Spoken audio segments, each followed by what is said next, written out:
All right, welcome back, everyone. It's Friday Night Fellowship, and I still have that on. There we go. There we go. All right, how's everybody doing tonight? I hope you enjoyed tonight's music. Amazing Grace. That was Amazing Grace. That's by a guitarist, Jim Snodgrass. Brother Calvin put Amazing Grace on the list of songs to put in the intro, so I did. Good evening, Brother Jorge. Good to see you once again. So that was Amazing Grace. Not too long. I hope everyone is doing well. We'll wait a few minutes and see who's checking in. But obviously, by the title of the program, we're going to talk a little bit about legacy. That's going to be on the topic or on the agenda or on the docket, so to speak. Brother Jorge, how are you doing up there? How's the weather? I know we were warming up a little bit down here. It's in the 50s, and actually it was 62 down here yesterday. So I enjoyed that, but it's a little chilly this evening, but that's okay. We're going to get through the night. But you being in New England get to enjoy the cold weather. So I just want to make sure my mic, hopefully I'm coming through okay. I placed my mic in a different kind of position, so hopefully it's going to be all right. Everything will be all right. So, yes, it is. It's a wonderful and beautiful song. It was a warm, rainy 50 degrees. Actually, we had a little bit of rain yesterday. We actually had a little bit of rain in this area. But the temperature was fine. I think yesterday was, I'm pretty sure it got to 62 yesterday. A little cooler today, but not that bad. So hopefully it stays that way. That's what I'm hoping for. But you do some outdoor work, so it matters when it rains for you. I mean, if it's raining up in your area, then, things could be affected by that. But,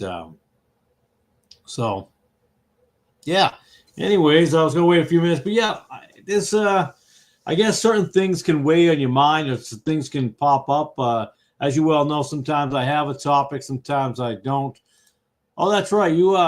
That's right. You have Fridays that you take. You work other days in long hours, actually, but I forgot that you take Fridays. That you get that going on. Well, it's nice to have the day off. It's nice to have that. Well, you work every other day, long hours, so it's nice to have a day off. But so sometimes things weigh on your mind, and some things you think about, and there are things that I think about off and on, and things that stick with me. And one of those things is talking about a legacy. And now I think I've done a video a long time ago, or I could have done a podcast. I don't know what it was, but I think I've talked about leaving a legacy. What is your legacy going to be when you leave? And for me, obviously, with boys, even if I had daughters, I'd want to leave a legacy as well. But as a father, that's an amazing thing to be, as well as a mother. A mother's amazing too. But there are things that strike you and you wonder, what do you leave behind? What did you teach your children? What did you give to them? They may not always use what you've given them or what you've taught them or what you've shown them. But the fact is that you have to do so. And I've talked about my father in the past, and it saddens me to see someone like him who I have to wonder what is his legacy. And I look at people online, and I'm always, they call this sociology, a study of human behavior, or a lack of better words, or studying that. But I look at my father and I see a man who is born again, supposedly a professing Christian, but is miserable. And some say, oh, he's getting older, so he gets miserable. No, he's been that way ever since I can remember. He's always been a bad-tempered person, just who he's always been. So I believe him to be a false conversion. And people would say, oh, how can you say such a thing? And I think about my dad, who's left a legacy of almost nothing. If he passes away tomorrow, no one will know who he is. There'll be no one who shows up, so to speak. But that happens. So when we have children, Brother Jorge, I know you have children as well. When we have kids, our job is to teach them the best that we can, but we show them by not only words, but we show them by example of how to live and how to be and how to treat others and how to go about everyday life, how we are to interact, and what is our role as Christians and save people. That's what we have to get across to our children as well as anybody else. But that's the legacy you leave behind. Your children, that you know, mothers that reared up their children, as Timothy's grandmother, Lois, and I forget if there's another name there. I apologize, I'm blanking over in Titus Timothy. But when his grandmother's mother reared him to know the scriptures and stuff like that. But what is our legacy we leave behind? When our kids, so if I look at this, if my kids look at my YouTube channel, if we're here 30 years from now, 20 years from now, what will they see when they see their father on screen? What are they going to see? Are they going to see him belittling others, being angry, being hateful, being deceiving? Or was he, honest and told the truth and was the same person on screen? Or if they looked at me on screen, would they say, wow, that's exactly what Dad's like at home every day. That's the same guy. And to me, that's important. We have a duty and a responsibility to leave a legacy. And like I said, my father, I don't know how it is a man like him can say he's done so much, and I've never seen him do what he says he has. But when he leaves this world, it's sad to think that no one will miss him. It's an awful thing to say, but none of his children will miss him. That he's, whether the children he had as a stepfather or his actual real children from blood, he won't be missed. I can tell you this: my son will barely miss him when he's gone. Now he misses his grandmother dearly, but again, she was a different person. She was a very loving person. She was always doing something with her grandkids, always trying to do the best she could and make life good and all. That's who she was. Now my father is, and now I don't mean this to be all about me, but I'm just talking about this because it gets into legacy and what we need to leave behind for our children, what we're teaching them, what we're showing them. And it's incredibly important to realize that. But I know he won't miss him. My two kids, my two other boys from my second wife, I've had them since they were, I've had Josh since before he could even talk. They won't miss him. They have no connection to him. He's a man who stays in his room and stays to himself. Watches the Sid Roth Supernatural channels. I don't know if he watches that anymore. He used to be very big into Sid Roth and John Hagee. But he won't be missed. His biological daughter, my sister, won't miss him. So it's sad to see someone who says they're a Christian. Of course, he's one of them Pentecostal, charismatic. I'm going to pray on my eyes and it's going to be healed as long as I believe in it. I guess some people would say, well, he didn't believe it. Benny Hinn would tell him, well, you didn't believe. But when I think about that myself, and I think we all should take a look at ourselves, are we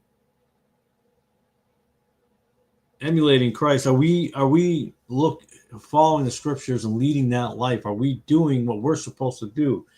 Are we in line with the scriptures? Are we in line with the scriptures in the New Testament? Are we showing that fruit? Are we able to say to ourselves, and not to be precocious or prideful or anything like that upon yourself, but are you able to say, I'm doing a good job. I'm doing what I'm supposed to do. I don't mean to work salvation, but you follow the scripture, you follow the Bible, you live your life daily in a practical manner. You don't just make these one-off YouTube videos and nobody knows what's going on with your world, and you're not who you say you are. And, or you show up on Sunday, and I'm like, you're holy that day. Or if you show up on Saturday, whatever you're going, whenever you're going, and you're holy that day, but none of the rest of the days. You can't be a Christian and stay in your room all day. Now, I know my father's in his 80s now, but he's been that way my whole life. You know, he says he used to go witnessing all the time. I don't know when. You know, I'm in my 50s. And as far back as I can remember, I've never seen him ever witness to anyone. I've never seen him hand out a gospel tract. I've never seen him make any effort. And he's not. I'm not saying, oh, they're not supposed to show what they're doing. I understand that, but I live with the man. He's my father. So for me as a father and a dad, I think to myself, am I leaving that behind? I know I'm making inroads, or I don't know if the inroads is the right word.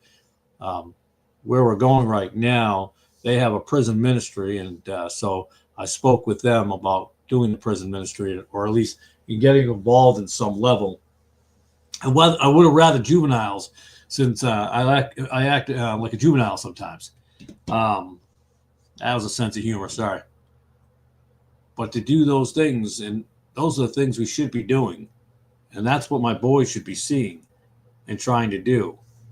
And this wasn't planned today, because I planned this early in the week. And today I found out my youngest, Joshua, traded one of his Nerf gun X-Shot things, and traded with a friend at homeschool. Well, not homeschool. They had a meetup at the park, and he traded with this boy. And the reason he traded with them, because I asked him, said, well, was it a good trade or a bad trade? Or, did he get ripped off on this trade?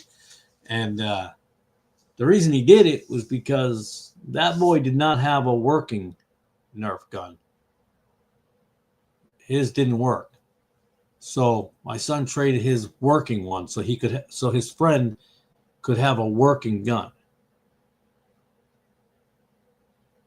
And he took the other one, and maybe he can fix it, maybe he can't. He doesn't know. But he wanted his friend. He wanted to make sure his friend had a working one. So I can't speak for my wife. Well, I guess I could, but I'll speak for myself. To me, that's a proud moment to realize that you lay down that framework of what you're supposed to do to help others when you can, to be there for other people if the opportunity arises. Not to say you're going to be there and then not be there. Many folks are like that. So for me, that's what I want to leave behind, knowing they knew that Dad walked the walk. You know what I mean? He talked the talk. He walked the walk. He was consistent, and he wasn't two different people. And for me, that's really important, so that they will hopefully, when they leave this house, if we're still here 20 years, I know a lot of people go, well, I think the rapture's next week. I think it's next year. I'm not concerned about when it is. I'm concerned that I will be caught away. That should be the only concern. Are you right with the Lord? That's the only thing that matters. This whole date setting, and I hope it's then, I hope it's that, we do that all day long. But when it happens, it happens. And you'll know it. That's for sure.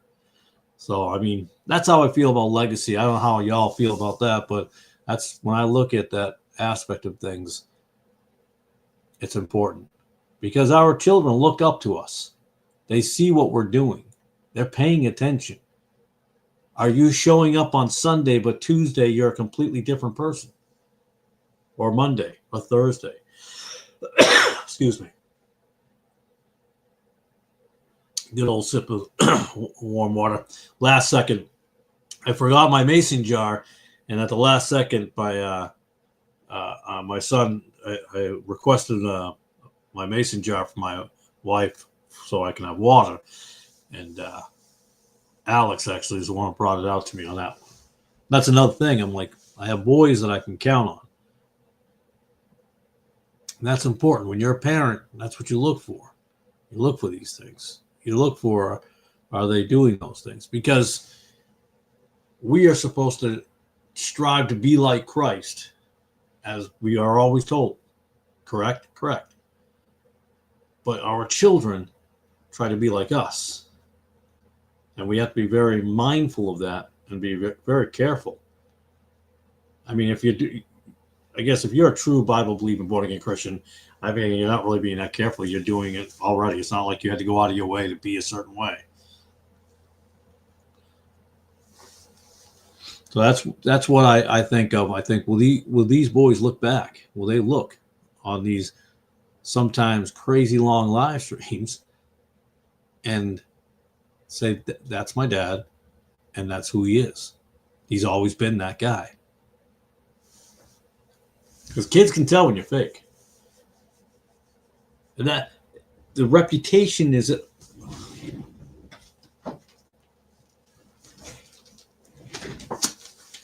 If you have your Bible in front of you, some of you do, some of you don't, I don't know.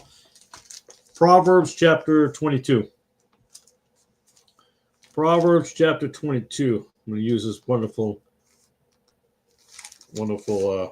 book, this beautiful, beautiful Bible that a brother in Christ gifted me, so I always use it for the live streams. Speaking of gifters, if I don't know if they'll be watching now or if they're watching later, but the person, the brother who sent me the box of gospel tracts, thank you very much. You can see we got they're right here. We got them all here, the gospel tracts that we were gifted. So we're very, very thrilled about that. My sons and I went through a couple of them. We're going to be getting them in the bags over there. So I'm very, very grateful for that. I was thrown off by how much it was. 15. The box was 15 pounds. I wasn't expecting that many gospel tracts. When a brother said he was going to send some out, I was flabbergasted. No, I don't know if that's a word. Blown away. I don't know what the word is, the phrase, but very thankful for that. Very thankful. And those will definitely be getting into some of the bags over there. So thank you for that. Proverbs 22. I'm pretty sure that's what I said. Proverbs 22, verse 1. A good name. I got to speak up to the mic here. Make sure y'all can hear me. A good name is rather to be chosen than great riches, and loving favor rather than silver and gold. A good name is a reputation. Good reputation. And I've done well over the years. Outside of being a Christian, I don't know if I should say outside of being, my work life, and when I go to work, that's another reputation as well, having work ethic. Being a man who goes to his job, does his work diligently and as much as he can, doesn't run from responsibility, doesn't run from accountability. That's why I've always said I have a hard time really listening and trusting those who have spent most of their life not working, or guys who do these little part-time jobbies, and I have a hard time with that. I know, hey, I could be the bad guy for this. That's fine. But that's a different work ethic. And that's another thing we have to show our kids. And as I told my boss one day, because I had a discussion with a former coworker, one of my coworkers, I told him, I says, I don't work for Derek. Derek would be my boss. I don't work for Derek. I work for God. So I says, so if I'm working for God, if I'm working every day to please God, then the byproduct of that is Derek is going to get a good job, or the best that I got, because I'm giving God the best I got. So Derek's going to get the best I got because I work for God. Because to work is to honor God. And that's what I have to show my children. It's not about the job that you have. It's about doing the best job wherever you are. You may not be the best worker, or you may not be the best at a particular job, but you're doing the best that you can do. You're giving all that you've got. And that's all I ask of my boys, and I tell my boys, and I always tell them I'm proud of them, because I am proud of them all the time. And that's another thing. We're rearing these children. We're teaching them to do well. We're teaching them to be right and walk with the Lord. We read our scriptures. Sunday is we do 3 chapters on that day with the boys. We read other days as well. My wife reads during the homeschooling, and they memorize the verses and stuff like that. But we sit around and we read. Verse by verse, we take turns reading. And that's important. I don't make them study any other religions or anything like that. I don't have them studying politics or anything like that. My only concern is they're learning the Bible that they have in front of us, because they need to learn that before they're concerned about other things. Some of us older people can get sidetracked, and we can go down those rabbit holes of other things. Ecclesiastes. Where I just had it from me. Here. You can chime in anytime you want. It's I don't want to say it's open mic. That's not the right word I'm looking for. But it makes me sad to think that my father, when he passes, no one will be at his funeral, other than obviously me and my wife and kids, because they have to go. But it's how do you go through a life where nothing is, or no one is going to your funeral because you haven't been a man who walked. You've attacked everyone under the sun. You've been angry with everybody your whole life. You've been a rebuker and never an exhorter.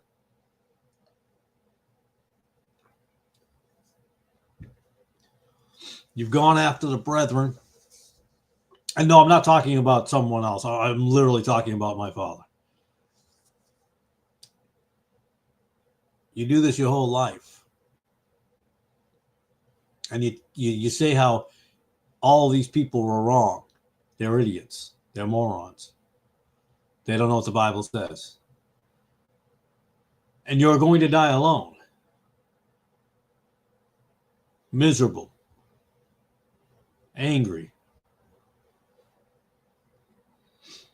That's no way to live. And that's no way to go.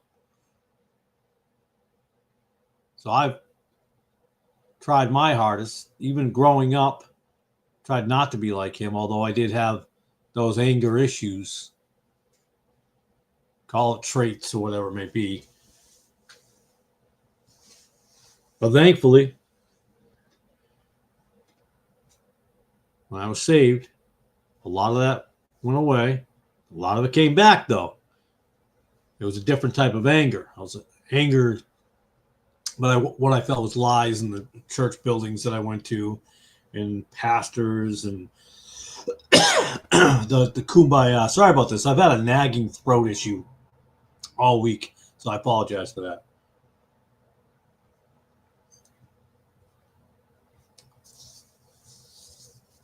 It's unfortunate that things like that can happen, that someone could live their whole life and they've got nothing to show for it. It's how does that happen?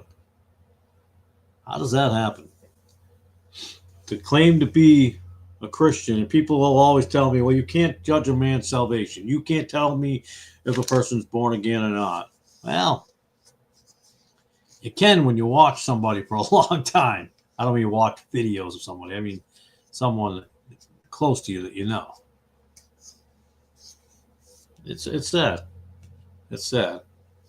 And I know there's probably other people out there the same way, that they have these battles with their fathers and about ideology and doctrine and so forth.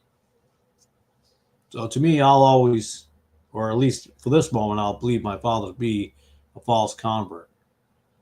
I thought it was funny one time, and this is how prejudiced he is, I guess you could say, against other churches. He's very anti-Baptist, which is funny to me. And he says one of the reasons he's against Baptists and that they're not real Christians is because it's not the Westminster Confession or whatever it may be, or Benjamin Keach's catechism or anything like that. I wish it was something of that level so we could talk about it, but no, it's because he says they don't raise their hand when they praise the Lord. They don't raise their hands. When you go to church, like hallelujah, amen. You got a lot of people just say worshiping two hands or one hand or whatever it may be. And that's his reason why he said Baptists are not Christians. I thought that was funny. I personally am not a Baptist. I'll go to a Baptist church if it's the right kind. We've gone for the last couple of weeks. We did not go last Sunday. I apologize. The 2 previous weeks. And they do raise their hand. I remember when he first said it, we were going to a different one a while back, about 2 years ago, 2 years. I think it was 2 years ago. And I remember watching out for it after he said it, and I'm watching them raise their hands. So where do they learn that, though? He had to learn it somewhere. And this is what happens when you go to different denominations or different churches and different, walks there, whether it be Pentecostal faith, Methodist. They all attack a certain group. Mostly people attack King James, but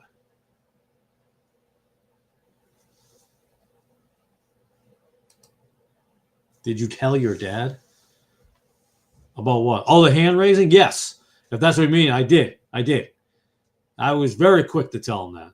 I had never noticed it before because I'm not paying attention sometimes to everybody else. It doesn't dawn on me. But obviously in Pentecostal realms, they definitely do it. I can't speak for everything. I grew up in the Pentecostal church, so that's my experience, but I can't say for other church buildings. I remember watching my father, and he'd like, I don't know, he would sway forward and he would rock back and forth, and he'd come up off the ground like just kind of like vibrating a little bit or something. It was interesting. I had never seen that before. Well, I saw it with him, and then I saw it with other ones. Did he say those must have been some of the saved Baptists? He doesn't believe Baptists are saved. He doesn't believe Baptists are true Christians. He doesn't. He thinks they're out there. They mean well, but they're out there. They're not Christian. And this is coming from the guy who put on a pedestal people like Jim Baker, Jimmy Swaggart, Oral Roberts. I don't know that he followed Kenneth Copeland as much. I don't remember seeing Kenneth Copeland as much. I guess he couldn't fall that far off the wagon to watch Kenneth Copeland. You got to be some special kind of messed up to watch. But Pat Roberts, he was a big 700 Club guy. He loved the 700 Club. Pat Roberts. I'm trying to think of all the names. Oh, Kenneth Hagin. He was a fan of Kenneth Hagin. He's a wackadoodle as well. I'm trying to think of those things. Yeah. He had some weird thought processes. Just very strange. Well, not Kenneth Hagin. Well, him too. But yeah, he also doesn't believe if you're not saved if you don't speak in tongues. That was another thing. You're not true Christians. And this is what he said years ago, that when you're fully a Christian, you'll speak tongues. It's like, yikes. I haven't watched it, but I saw that Kent Hovind did an interview. I don't know a lot about him. I don't pay attention to a lot of these guys. I sometimes it'll come across my channel, but did he own a dinosaur park? That's the only thing I can think of, that he owned a dinosaur park or something like that. That's all I can think of with him. Or he went to jail. Did he go to jail for tax evasion or something like that on the dinosaur park? Somebody's gonna have to look that up for me. I think I don't know. I don't know what was his interview for. I haven't watched it, but I saw that Ken Hovind did an interview. Was he in hiding or something? And then he just finally did an interview. I don't really know about the guy. I know that that's all I can think of. I'm pretty sure. I shouldn't say I'm pretty sure because I don't really know. But he's the dinosaur. He had a dinosaur park somewhere, and he had tax evasion or something like that. I don't know too much about the guy. I think he was a gap theory guy, I think. Creation science or something like that. Well, I mean, I'm a creationist. I mean, I believe in a young earth. I'm a young earth guy, so I'm not young, but I've been as old as the earth. No, I'm just kidding. Yeah, I don't know. I can't really speak about Kent Hovind. Let's see if I can pull up the internet. No, I don't have the internet on this. Yeah, how come I don't have the internet on the screen? That's weird. I don't know what that is. Yeah, okay. I was going to try to pull up Kent Hovind to look him up because I don't remember who he is. I keep on wanting to say that I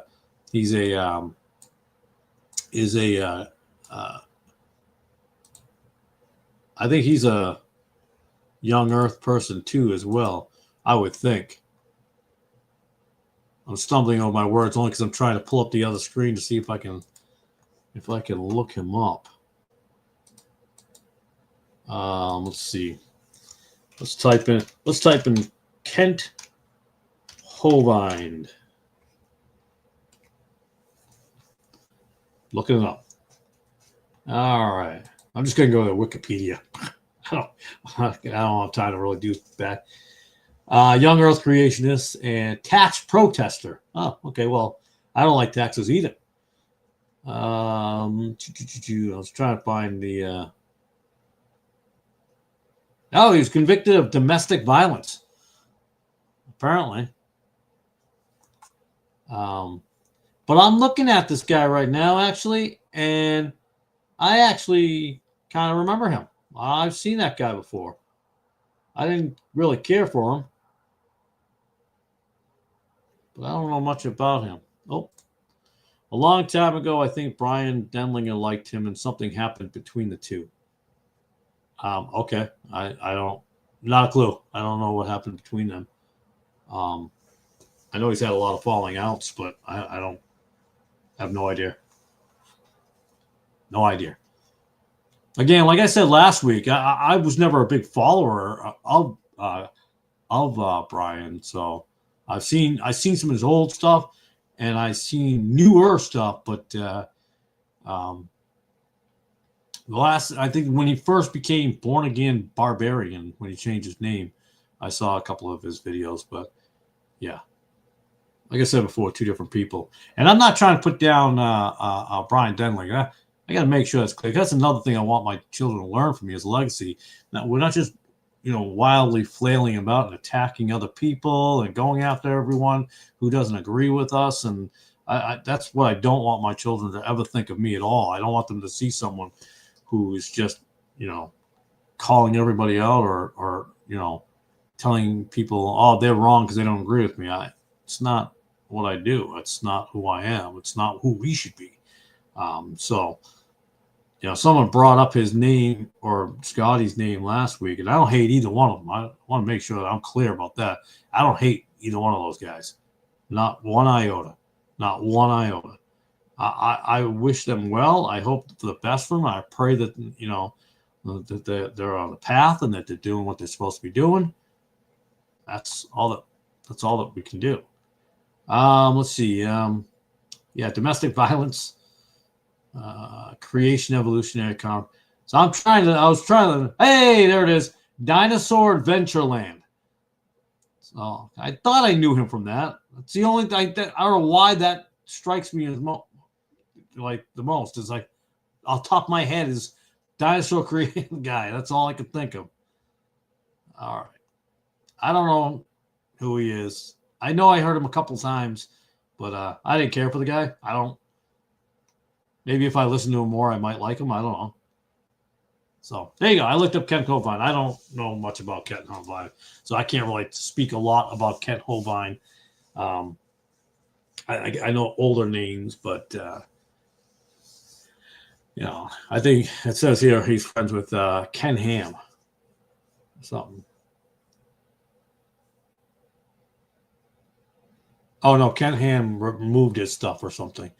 So apparently he created some waves or something with people. I don't know. There's a lot of people who want controversy in their lives. They go out, do all types of things so they can get their name out there. But unfortunately, many times their name being out there is not always a positive thing. Sometimes having your name out there can fall into a very negative category, and that's not something we want to see happen. That's for sure. We don't want, if anyone talks negatively of us as Christians, usually it's a good thing because usually it's a secular world who has all these issues with you, and that's not a bad thing. You don't get mad at that. You expect that. Just not from your brethren. You hope that doesn't happen. That you're able to see or work things out in a way, but. We're going to talk again, too, about secularism in Christianity and all this idolization of superheroes and movie stars and TV. And I find it interesting that we idolize, or when I say we as a collective that I don't want to be part of, we pick and choose. Like you shouldn't do this. You shouldn't idolize movie stars, and you shouldn't idolize this. But it's okay to idolize video games and idolize superheroes. And we're going to get into that. I look forward to really diving deep into that because I think people just don't understand that these are all gods. Superheroes are gods from other planets, from other worlds. Oh, well, it's just an escape from reality and something fun to do. But you're partaking and you're propping up and you're condoning and you're funding this whole thing. So if you buy a comic book, you're now part of that problem. You buy a little character, you're part of the problem. You're not part of the solution. All these things. And I think in time, people hopefully will become wiser as they get older about those things. We live in a very strange time right now where everything is so intermingled. And so is I look at King James Christians and I'm thinking, man, what is going on, guys? King James guy, 40 years ago, might not have been that way. I don't know, but there's just all these things that happen, and I think it's disappointing. I think it's shameful. What is not being part of this world? You were supposed to be separate. Okay, I'll save that for when I get that put together and put the time aside for that, because I think it's really important to address it and attack it, to point out the unfortunateness. I mean, there are people like let's see, who do we talk about? The King James Circle. Peter Ruckman comes up. That's a secular guy too, in ways. I mean, he was always into football and baseball and basketball and hockey and whatever, and I'm not judging a person's salvation completely on that, but I think the more the more it sounds like an afternoon special. I'm always surprised when I see the intermingling, and it bothers me so. I think we can't say today, like we may have been able to do 50 years ago, that when you had a King James guy, you had someone who was separate from the world, who was not partaking in the world. They weren't doing that stuff. They weren't involved in that. Unless you had false guys. There's always false people. There are all wolves, so to speak, in sheep's clothing that show up and lead the flock astray. And for me, that's what with my kids, we make sure they realize we don't just read the King James Bible. We don't just read the Bible. We don't read the verses of scriptures and then we're done with it. We have to live every day that way. We have to live every day as righteous as possible. We do not take part of any of those things. We're not involved with anything. I mean, obviously there's certain things you don't avoid. You can't avoid. You know, you need a car, whatever it may be, whatever year it may be. You need a car or a truck to get to work, right? You need those things. Unless you're in the city, you're taking the train or you're taking buses. That's a different story. But those things you have to do. Oh, well, you wear clothing from a Walmart. You know, people get all goofy like about those things. And over the last years, most of my clothes come from a thrift store. So there you go for that. But they find reasons, and what they're doing is justifying their sin of doing things because they say, oh, well, you did, you know, again, when they're deflecting off themselves onto you, they're trying to ignore the sin that they're in. And we're not here to hate people either. We're hopefully trying to help one another and exhort one another. You know me right now. I'll rebuke anyone under the sun any day of the week, but I'd rather exhort as much as possible. I look for ways in some days not to rebuke. I'm like, how can I exhort this person? This person, I think, is missing and is in need of, or it's been missing from their lives, is exhortation. They've probably been rebuked 1,000 times with no love behind it. And if there's no love and biblical love behind that, then your rebuke means nothing. It means it's empty. It's just worthless. You're rebuked for you, yourself. That's all you've done. It's about you. You're not rebuking in a biblical manner. We need to help one another on those paths, and that doesn't happen. And 95% of your churches don't do it either. Your church buildings, they don't do it either, because you can't call out certain things. And you got guys now on the internet. I've said this before. Now I have to actually add this in with church buildings because internet has almost become a multitude of church buildings online. They're housed in the internet, in the home of the internet. That's their house now. They live in the internet. Their church is in the internet. The building that has been built by fiber and whatever else. I don't know what the internet builds on gigabytes and so forth. Brother Calvin say, hey, you all been listening while eating supper, finally finished. Hovind does not believe in the gap theory. Okay. In fact, he's been one of the few who speaks against it using scriptures. Well, there you go. Like I said to Brother Jorge, I don't know anything of Kent Hovind. I knew about the dinosaur park, or I thought I knew, and then I was right. I looked it up. He had the dinosaur park, and something about taxes or something like that. I know I listened to him a couple times way back. I've heard of his name and listened, and didn't strike me, and I really never listened again. Usually that's kind of how it works with me. I move on from something that doesn't. But yeah, like I said, didn't know about him, never heard of him. I shouldn't say never heard of him. Didn't know I heard of him. I had to look him up, and I recognized his face. But by the way, great to have you here. Thank you for being here.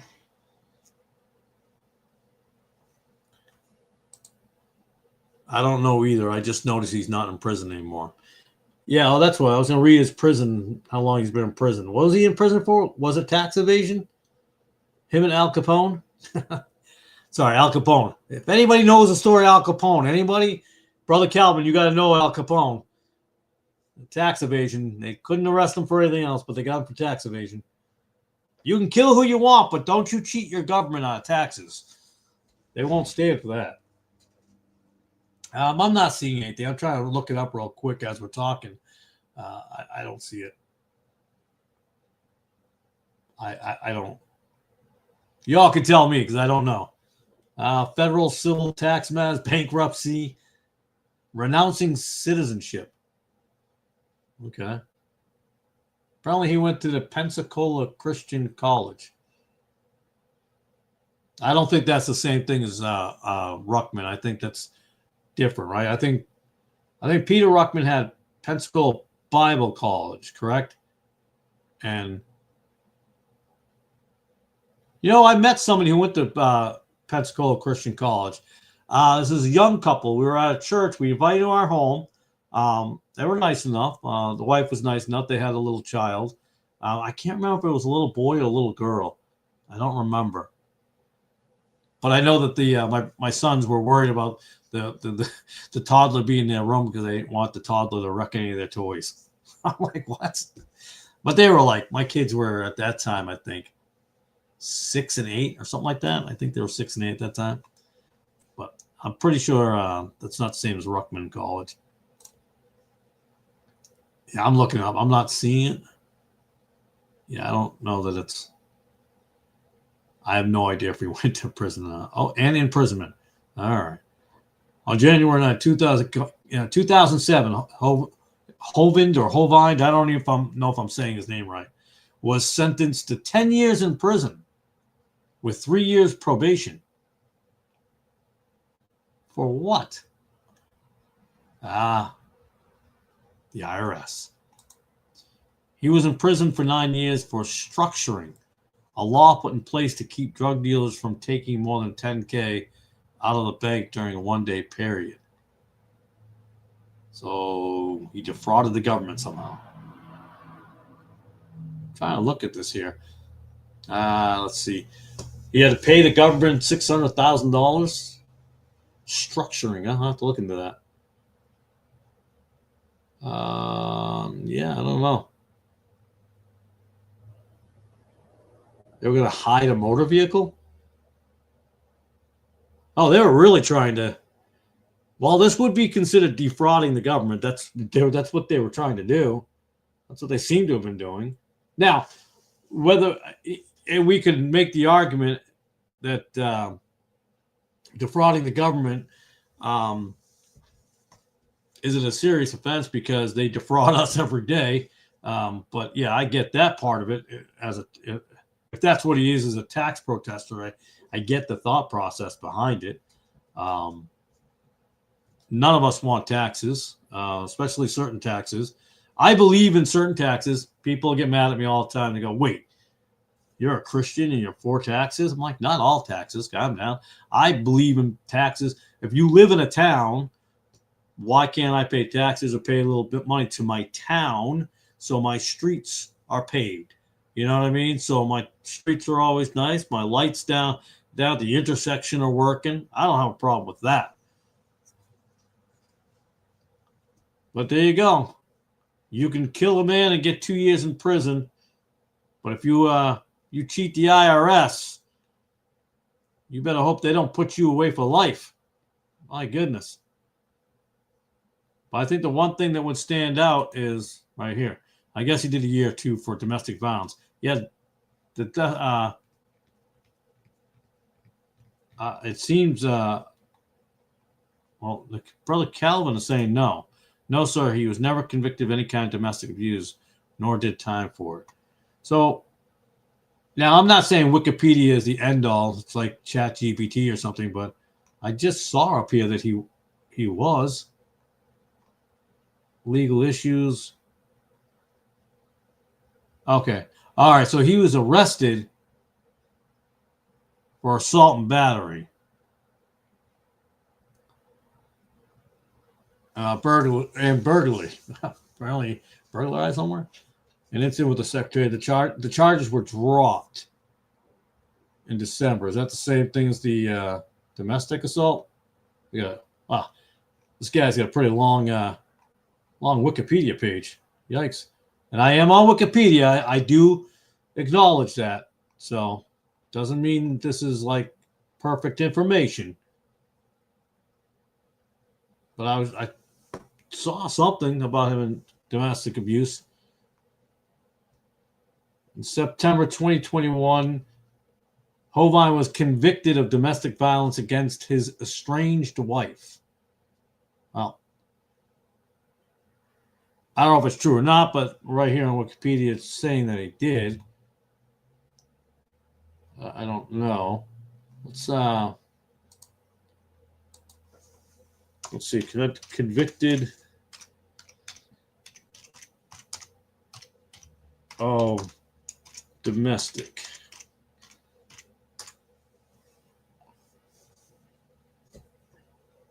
Yeah, it's just telling it.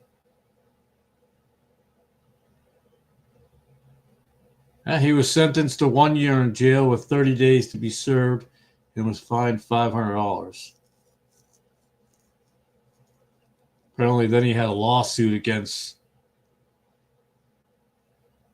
Oh, maybe he was set up for it as well. Kent Hovind $500 million lawsuit ends as he faces domestic assault charges.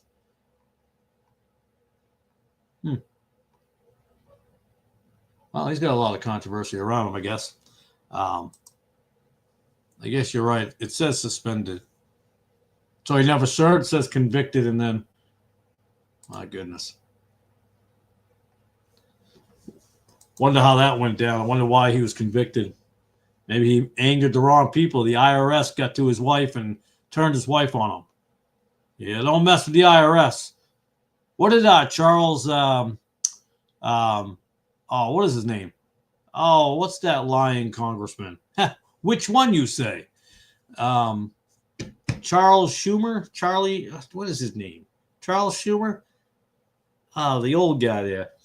He said something about Trump. Remember, he said, you don't mess with the federal agency. They'll get back at you 7 ways on Sunday or something like that. Well, say same thing with the IRS, I guess. They'll just, make sure they place people in your lives that'll be a problem. Oh, so off topic. We were talking last week. So I just got in a couple of these books here. The Truth About Christian Liberty by me, our brother Stephen LeBlanc Sr. So email me if you want a copy, and I'm just going to send it to you. Like I said before, I didn't make it to be a million. I didn't write these to be millionaire or anything like that. So email me if you want, and I'll send you a copy. And then you can critique me and tell me I'm wrong. So he's probably the most hated KJB onlyist on the web. Really? Hence all the wrong info. One will find on the web about him. He just wants to win souls to Jesus Christ. Watch the recent podcast Jorge mentioned. I will look it up. I haven't watched it. I just found it weird that he was on George Jankos. Man, you guys got names I don't even know. I don't even know who George Jankos is. Or should we call him Jorge? I don't know who that is. I'm not saying anything against Ken Hovind. I'm not saying he's a bad guy, a good guy. I don't know anything about him. I don't have a clue. Like I said, I watched a couple of his talking one time and a while back, and at that point I didn't find him that interesting, so I moved on. You know what it was? There was a beef about some kind of rent. He was talking. He was on a video complaining about someone not paying rent at a sober house or something like that. And I lost interest in it, and I didn't watch the rest of it. You would not be impressed with George Jankos. Hey, you never know. I might be. There's a lot smarter men than me. That's for darn sure. There's a lot of people more smarter than I am. Now I got to type in George. Was it Jankos? Or it could be Yankos.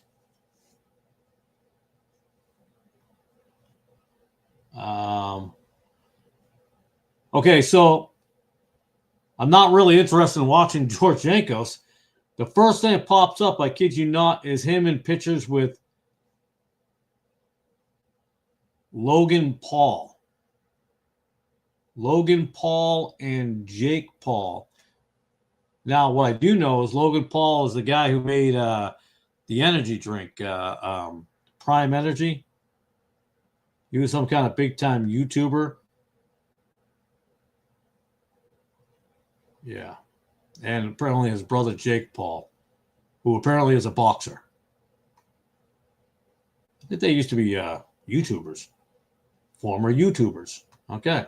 There you go. Yeah, I don't know. He was friends with both of them. They had a fallout. Okay. They're not Christians, clearly. So Well, they may consider themselves Christians, though.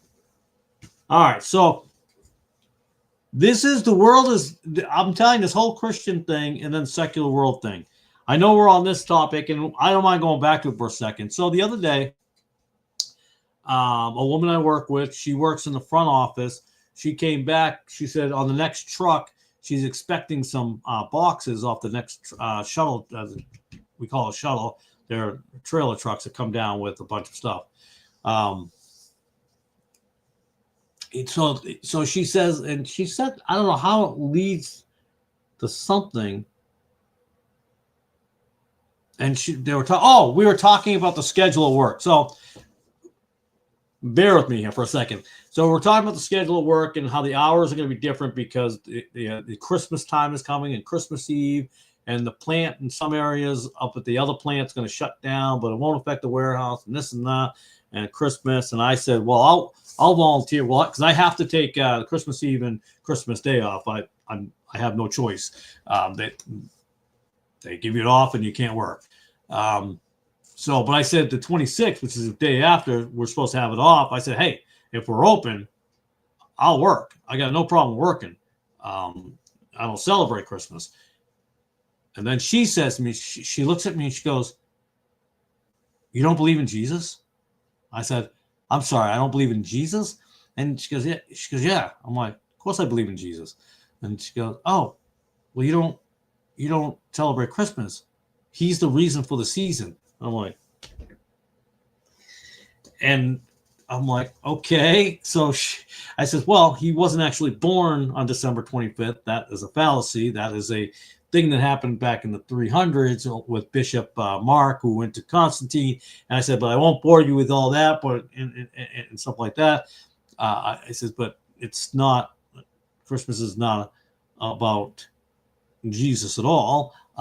It's a whole different ballgame. I says, I actually celebrate or acknowledge, or however you want to say it, at the end of September is when we celebrate Jesus's birth as a God manifesting in the flesh on that day, or the last weekend of September. And she goes, oh, okay. And she just kind of was weirded out by it. She goes, okay, because I'm a Christian. I'm like, okay. Meanwhile, all she does is listen to rock music in her office, but she's nice. She's a nice, friendly person. But this is the weird thing about this whole Christmas. Automatically, if you don't,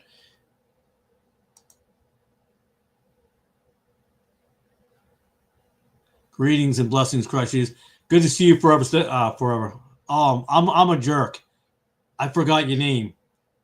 Oh man. Please don't be mad at me, man. I'm awful sometimes. Daniel, there you go. I should have waited for that and then acted like I'm smart and I remember. I can't believe I didn't. No, we're not. I knew as soon as we started. I knew you were going to say something. I thought that was.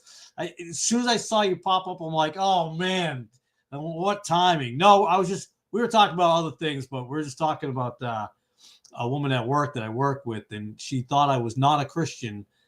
Because I don't celebrate Christmas. So she thought I didn't believe in Jesus. And I'm like, because he's the reason for the season. I'm like, oh boy, here we go. So that was why we were on Christmas talk. Hey, you should have been here when we were talking about, Kent Hovind or Hovind in his dinosaur park. We were talking about other things.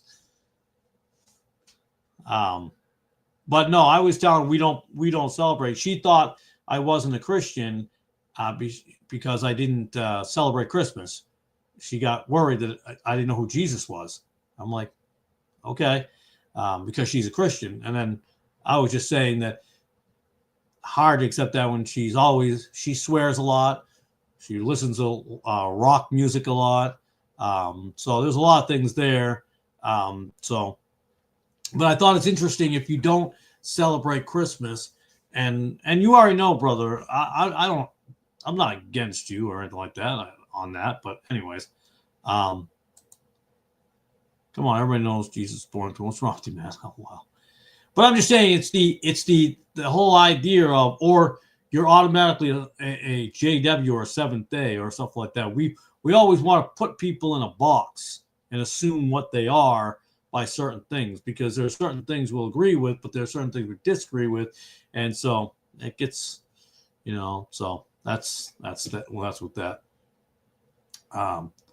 Where did I go back? We'll go back up here for, he did seem a bit too scared to call out Roman Catholicism during the podcast when Hovind started in about their wrong doctrines.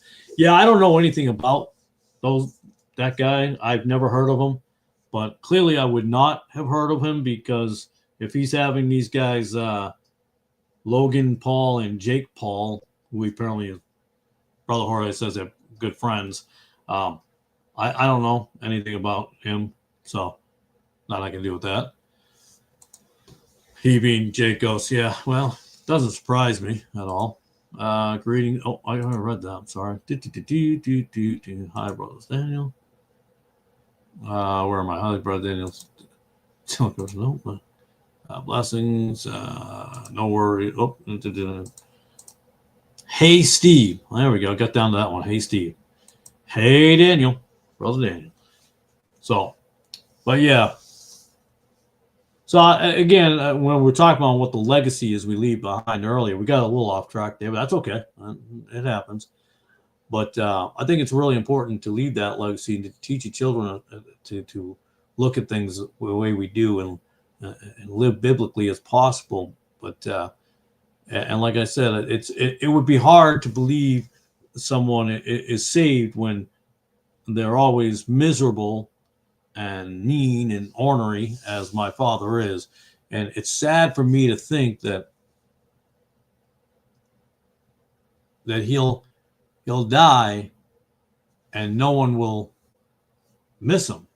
And you have to ask yourself, what did you do here? What kind of legacy did you leave behind? Who, a lack of better words. And I think it's important because, and I know I'm reiterating this a little bit from earlier, but it really weighs on me, the fact that there's just too much hate going on, especially among those who are either calling themselves brethren or are brethren. And there's a lot of attack and infighting.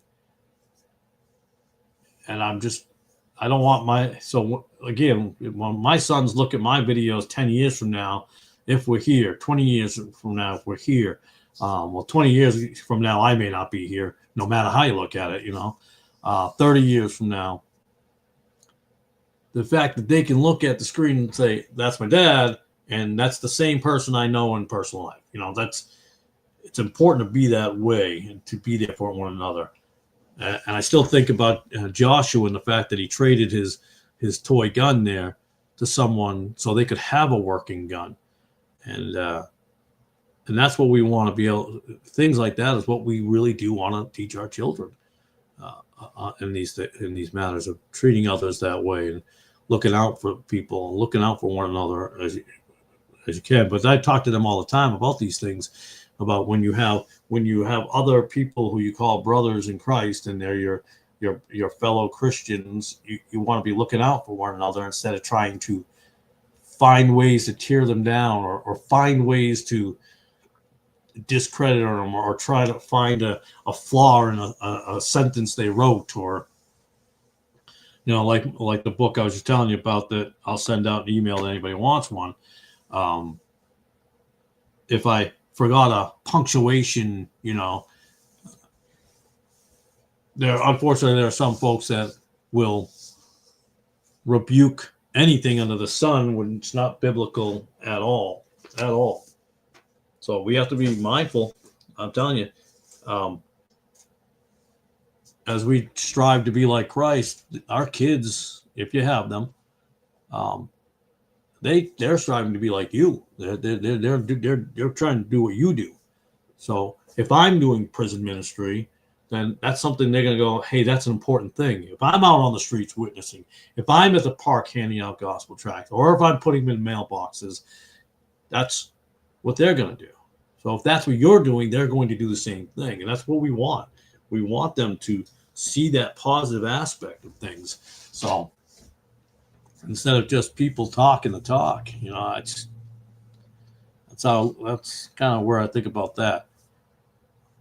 So I will ask you this about this George Jankos guys. If there's any cursing in it, I'm not going to watch it. I'll be honest with you. Um, I was just disappointed a little bit on a channel I was just watching this evening, a live stream. Watched it for probably a half hour or so because I caught the tail end of it. Well, that would be Brother Nick's channel. He was doing something different, I guess, and he was playing a clip or something, anyways, he was letting the guy. He was using foul language. I understand the context of the situation and why he was playing, but if this guy George Jankos, whoever he is, I probably may not watch him do the interview with Kent Hovind. I'm guessing it's Kent Hovind. Can't be Kent Hovind. It's got to be Kent Hovind. That's the way it looks like it's pronounced, but I can be wrong. Well, I'll check it out. I'll definitely look at him and see what that's all about. But like I said, I haven't heard. Like I said, the last thing I heard from Kent Hovind when he was complaining on his channel a few years ago. I think it was a couple of years ago about a guy at a sober house not paying his rent or something. I don't know, but it didn't really interest me. I like some of the stuff I talk about. Nobody's interested, so it happens.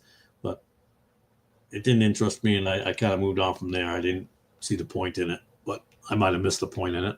It happens. Definitely happens. So.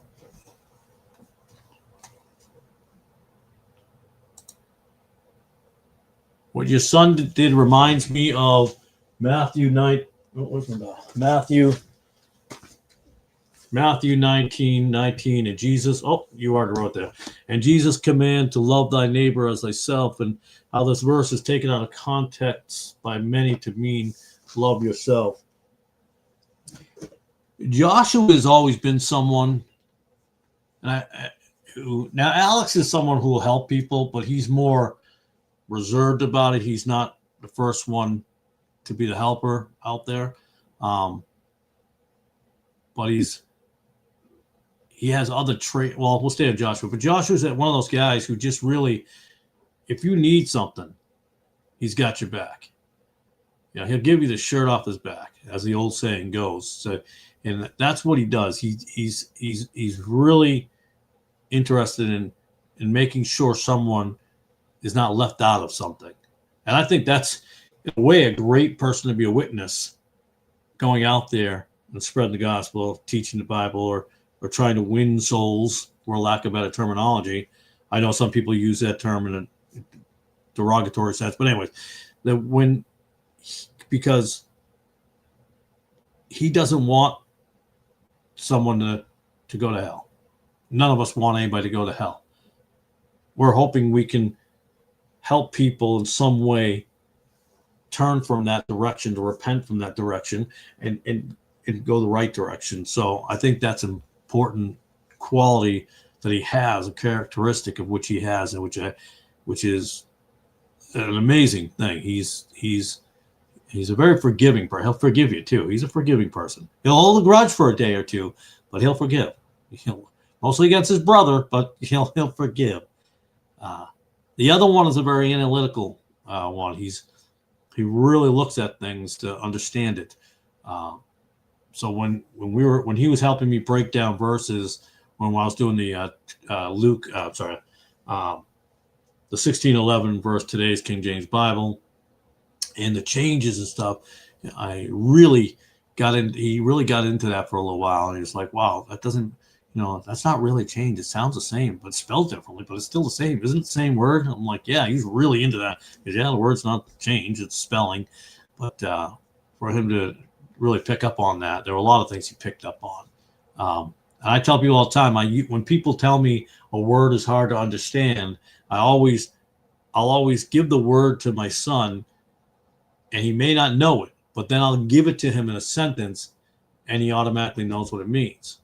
So I don't think, I'm trying to think of if there's been a time yet. I'm sure we'll come across one that he hasn't been able to decipher, but I can't think of one off the top of my mind that he hasn't figured out. But Joshua's, yeah, that's what we should be doing as brothers and sisters in Christ. We should always be willing to give someone else. We should always be serving the other. We should be helping the other person. That should be the first thing we're thinking of, if we can. I mean, we aren't all in a position to do so, but yeah, that's a good one. Thanks for pointing that out. But yeah, like today, I called home during my lunch. I says, hey, ask Alex if he can measure the boards for the tongue and groove, and he did. He took his measuring tape and he was on it right away.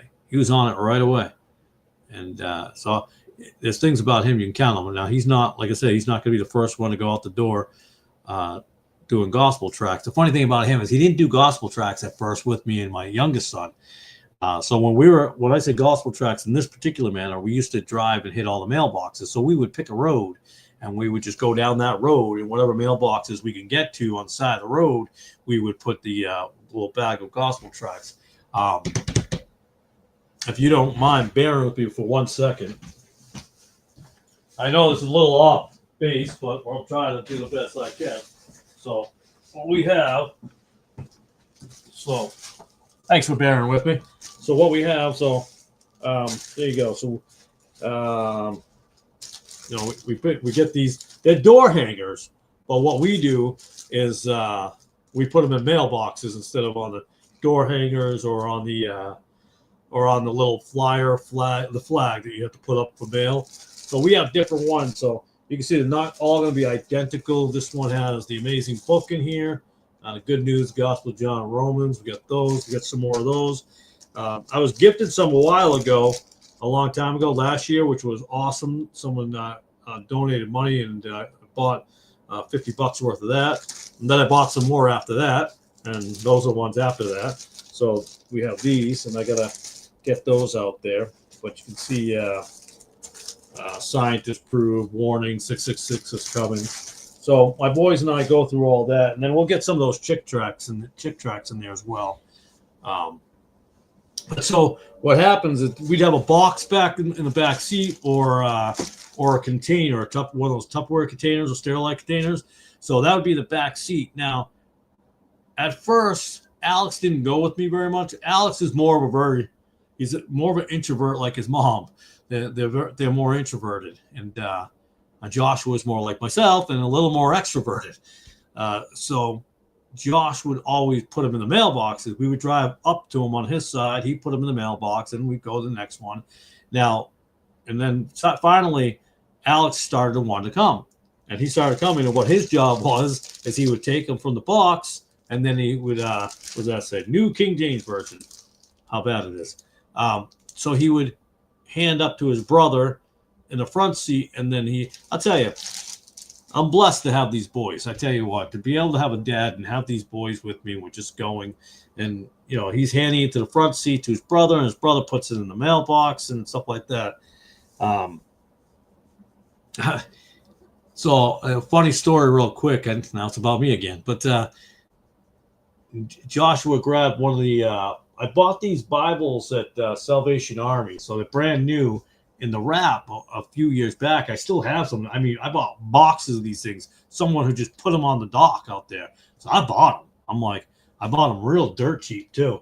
So I bought them all up, and they are Thompsons. I will say that. But it's King James Bible, and there were a bunch of them. I thought I might have had one out here still lingering around, but I don't have any more. It looks like I'm all out now. Apparently we donated them all, so that's good. But Joshua took the Bible. He wanted to get Bibles to his friends in homeschool, so he walked up to one, and I'm laughing already because my wife described to me. He walked right up to one of the boys and said, and gave him the King James Bible, just put it right up to his chest, gave it to him, and then just walked on by. Just kept on rolling. I thought that was hilarious. I think that's funny, and he's definitely going to be one of those guys he's not afraid of anything. He's going to be out there. He's a hardworking kid too. and Alex is that guy. He's the behind the scenes kind of guy. You know, you always get the behind the scenes person. You get the in front, scenes, but and they work off each other really well. And I'm blessed that they want to help Dad in any way, shape, or form, which is I couldn't ask for more. I couldn't ask for more. And that's a thing that it comes with raising them properly, and it comes not only just Dad being a dad and raising them properly, it comes from a mother being like Lois and grandmother of Timothy when they're rearing the children in the household on the Word of God. This is what, in my opinion, this is what you're most likely going to get. But some will say, well, I've known homeschoolers and they're weirdos, and yes, I've heard that too, and I've seen some, yes. But I've noticed, you give me flack for this all you want, but I've noticed that they're more of a mainstream Christianity style of Christians. Those who are just, I call them the Oprah Winfrey, Joel Osteen Christians. I believe in God. Just like that one I was telling you at work. I'm like, yeah, I believe in Jesus. Do you go to church? I did ask. That's right. I did ask. And, does she go to a church nearby? She goes, oh, we don't go to church. But I believe in Jesus. Okay. That response, because I've heard that style of response before, means that it's not like they're at home, worshiping. They don't feel it. So they're more of like a spiritualist Christian. Kind of like I was making the comment about what's his name, Jimmy Dory on Nick's channel. I think he's a former Roman Catholic, and now he's a spiritualist now. Doesn't surprise me. You go from Roman Catholicism to spiritualism, or spiritualism to Roman Catholicism wouldn't shock me at all.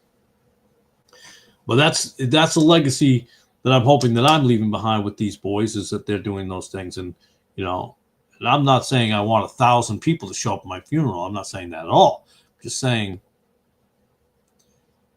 the fact that we give these things to them, that they're able to work with this, they're able to be out there, and the fact that they like to read the Bible, they enjoy.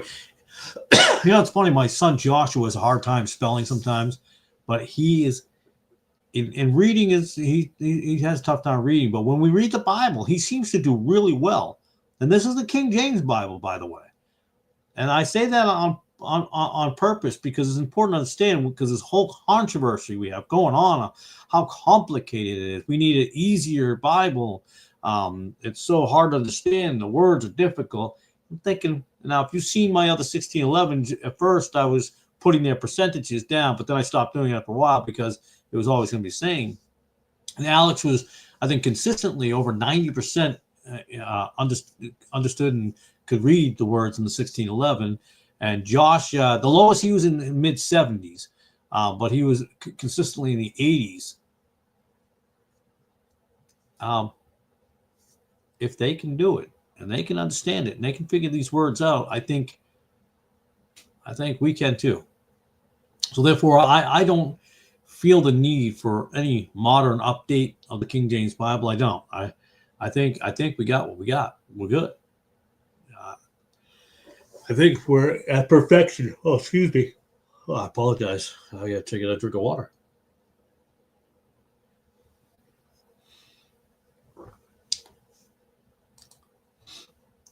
I think the lady is probably what's known today as a cultural Christian.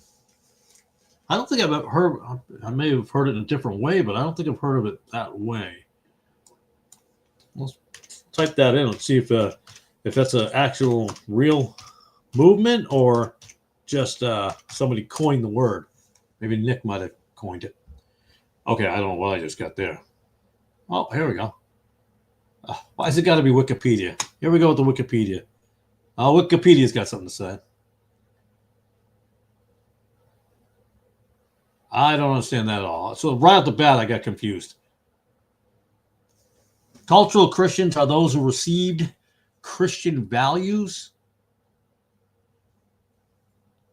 or appreciate Christian culture, but do not subscribe to Christian religious beliefs and practices, which is weird. They could be agnostics. Those aren't Christians. Apatheist, atheist, deist, non-theist, pantheist.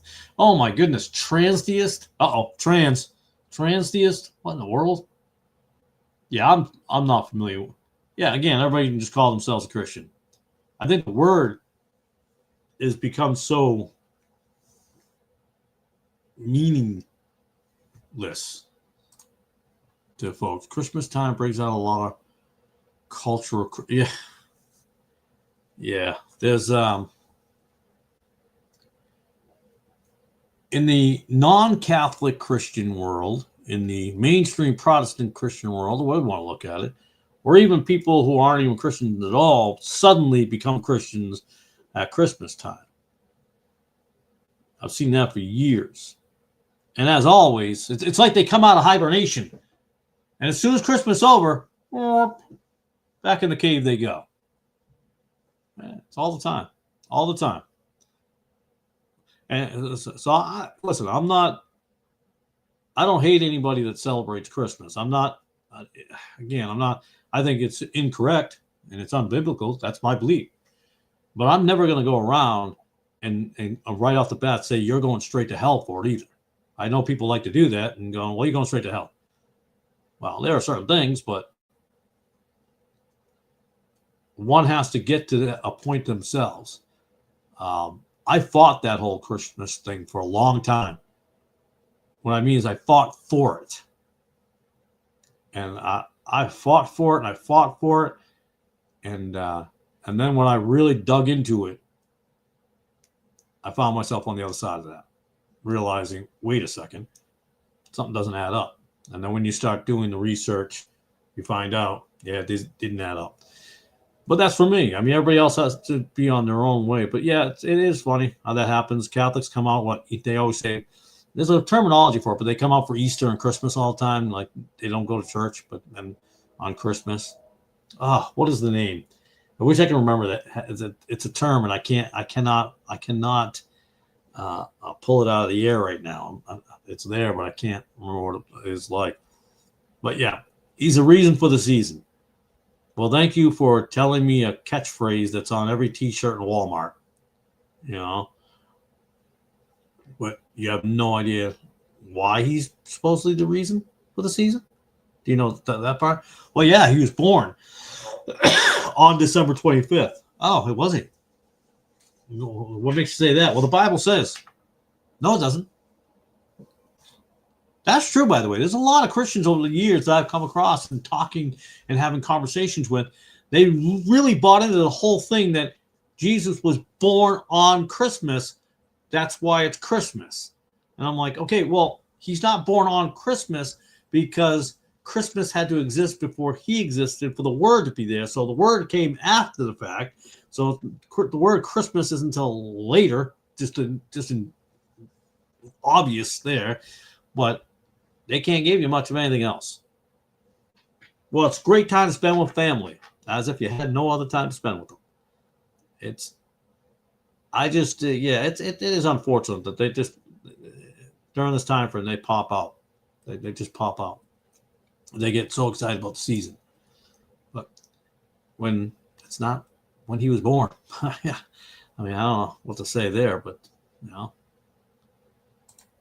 And I get the traditions of it. Why are we in Christmas? Why? Because it's Christmas time. That's why. Oh boy.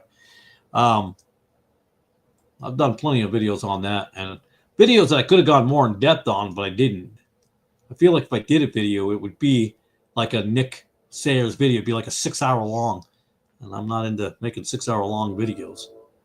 I'll talk to somebody for 6 hours, I guess, but not a video. I don't think so.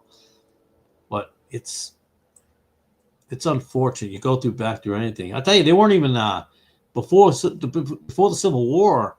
You wouldn't even find a Christmas tree in a church back then. In the early days, they were like, "Are you kidding me?" We escaped Catholicism. We escaped the Roman Catholic Church, and here you come bringing your Christmas trees. That says a lot from that time frame. You know, that tells you that they knew. Today, you won't get a lot of people who will know that, and they're like, Catholics didn't make, Christmas. And if they did, it's okay if the Catholics did Christmas because they created the Bible. And that's not true either, but but that's okay. That's where I'll stand. I'll never go out hating people. I will disagree with them, and I tell them that I believe that they are wrong biblically, but I am never going to go, you're going to hell because you celebrate Christmas. It's just not what I do.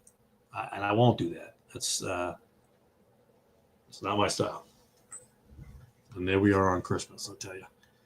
But it does go to prove what you're saying about her as a cultural Christian, one who may have been in a church at one time and was basically told he was born on Christmas, and Christmas is the celebration of Jesus because that's when he was born. He was not born then, and that's something that they've been taught. I mean, I'm sorry, I'm looking at this. I look in the Christian culture thing. I'm like, how did agnostics get in there and atheists? It's kind of wild. Hey, good evening, Brother Christopher. Good to see you, buddy. Glad you can be here tonight. But yeah, so I just, that's, and people are going to believe whatever they want to believe, and that's you have the free will to do so. You have the free will to choose whatever you want. You're given that free will.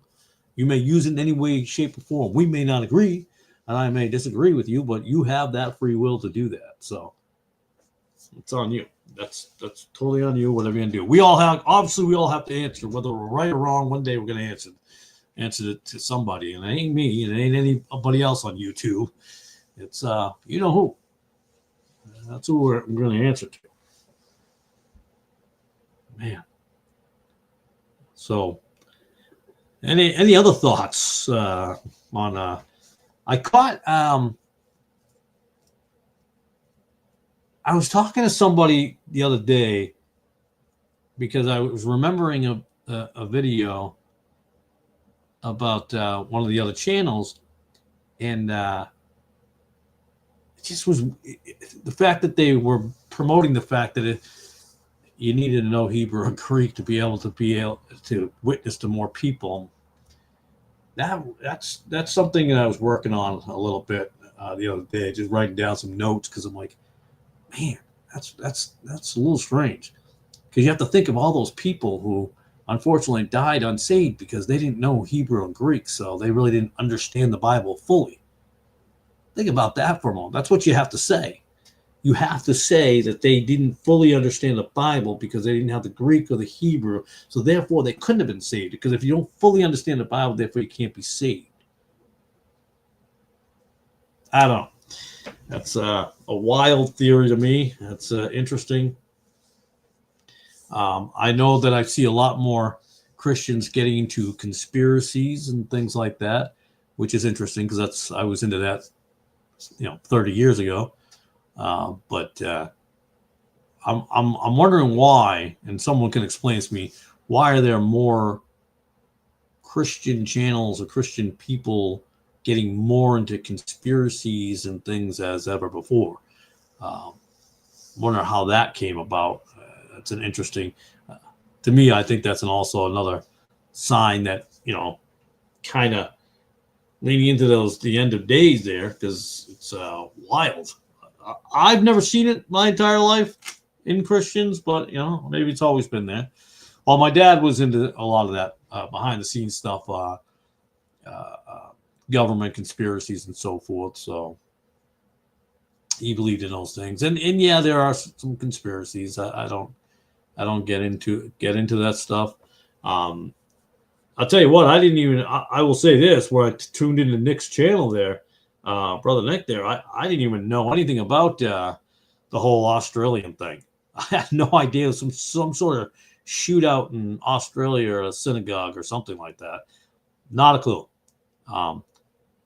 I don't watch a lot of the news often, unless something pops up in my algorithm and it piques my interest, and I kind of at that point feel the Lord must want me to see this for some odd reason. Not everything, but some things that pop up. I'm like, yeah, maybe the Lord thinks I'm supposed to watch this.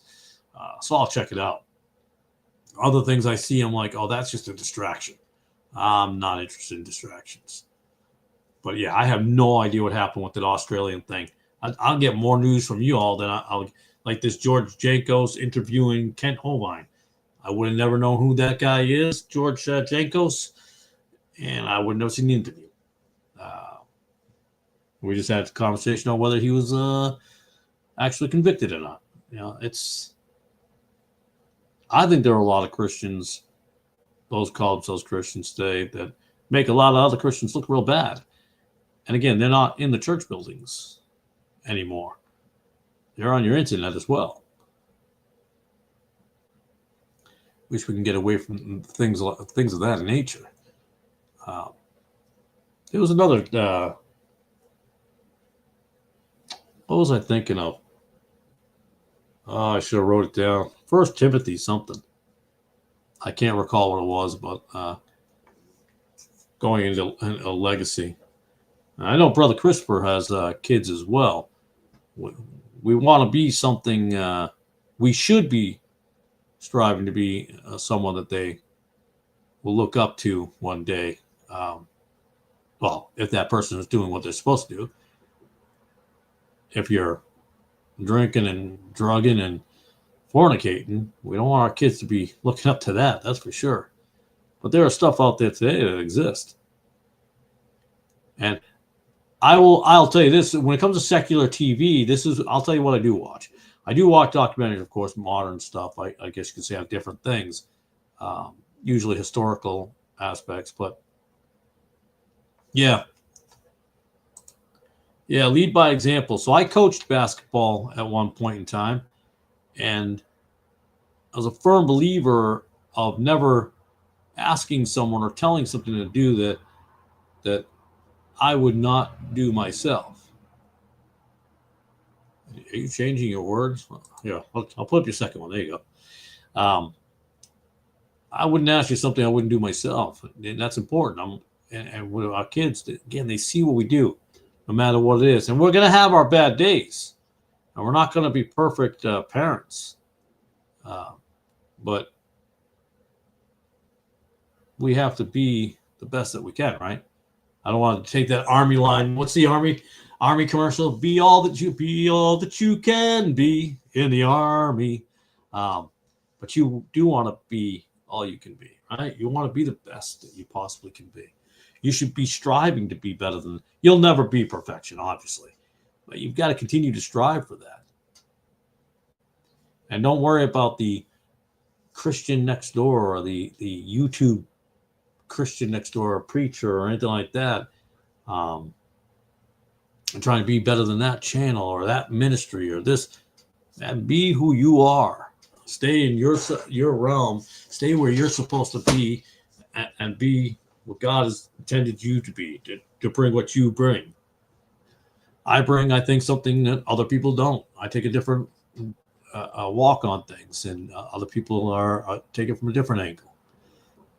And hopefully we're all preaching or teaching or whatever it may be the same thing. So my wife says today, speaking of preaching, so my wife tells me she's at the mother of the child that the Joshua traded his gun for because he didn't have one or didn't have a working one. And so she told her about my channel. I says, well, what are you telling her about my channel for? You would think that I want her going out telling everybody I want all these subscribers. I don't. It doesn't interest me. I'm not worried about how many subscribers I have. I'm not on here for. You won't see you know how that little banner runs across the bottom of the screen? Click and subscribe. I'm not gonna.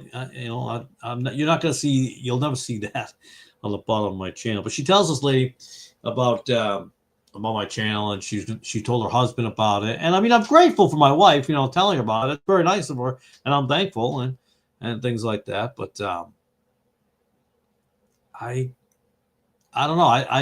I don't go out promoting myself. I don't I think it's a weird thing to do when you have a channel like this. Now, if I was doing the other channel, then I would probably do promotions on that and advertisement on that, because it would be dealing with a different thing or a different point of view of how we want to say it.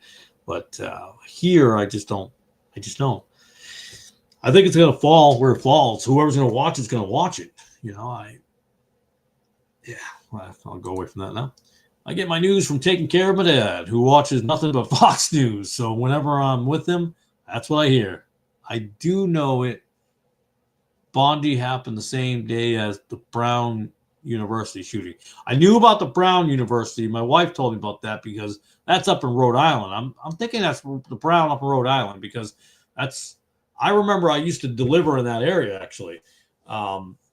Right by the college. So there was one, I don't remember the street, but I'd go down that street and it was awful because they were so tight. If you've ever been up the Brown University area, the streets in there are really super tight. So I had to squeeze in there and I had to park my transit van up on a half curb and deliver over there. It was crazy. But yeah, so I knew about Brown, probably because it's up in where I'm from. I'm not from Rhode Island, but I'm from up in that area. So that's the only way, and my wife told me about that. So I did know about that. But I didn't know about the Bondi thing. As soon as I saw Bondi, isn't that the name of the Attorney General or something out of Florida? Wait, you would know that, Brother Calvin. Is that the same name as the woman there? I feel like that's her name, Pam Bondi. That's what I think her name is. But what's this?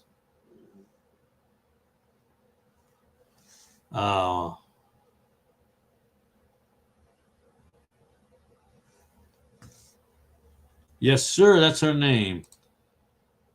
Brother Christopher, apparently you texted me. I did not know that. I'm sorry, Brother Chris. I didn't see the text. We were just talking about legacy, about what my dad's going to leave behind, which he won't have anything. Well, although we did have to pick up my dad off the floor the other night. I want to say it was Wednesday night. It was either Tuesday night or Wednesday night. 2:00 in the morning. There's a knock at the door. But Bondi is pronounced with a long I. Oh, Bondi. Okay, fair enough. Did not know that. Thank you. I appreciate that. Honestly, thank you. But yeah, the other night, Dad took a fall. It was either Tuesday or Wednesday night. It was about 2:00 in the morning. There's a knocking on the door. Our dog Caroline obviously jumped up like crazy. She was laying on the floor, and she's a loud barker. She's part Rottweiler, pit, and lab. So she's a big dog, and she's a loud one too, and annoying. A great protect. She's very overprotective of the family, which is a good thing. So nobody's gonna be breaking into our house. She ain't gonna be having much of that. We'll know about it. And she went nuts. And then at the door, I opened the door. It's my son Alex. He says, I think grandfather fell. I'm like, oh no. So rushed down there, and it's 2:00 in the morning, and my father is on the floor. Didn't fall out of bed. Apparently he hadn't been to bed yet. He's still he's got his jacket on. And so I tried to get him up off the floor. He said he just lost his balance. He won't admit that he falls or anything, but he lost his balance. So, but that was 2:00 in the morning that night. That was fun to wake up to that. I have to deal with that. But again, and I said this earlier, the longer he's been with us, I don't, and this is going to be one of the worst things I probably would ever say, but I am not quite sure that I will miss him when he goes.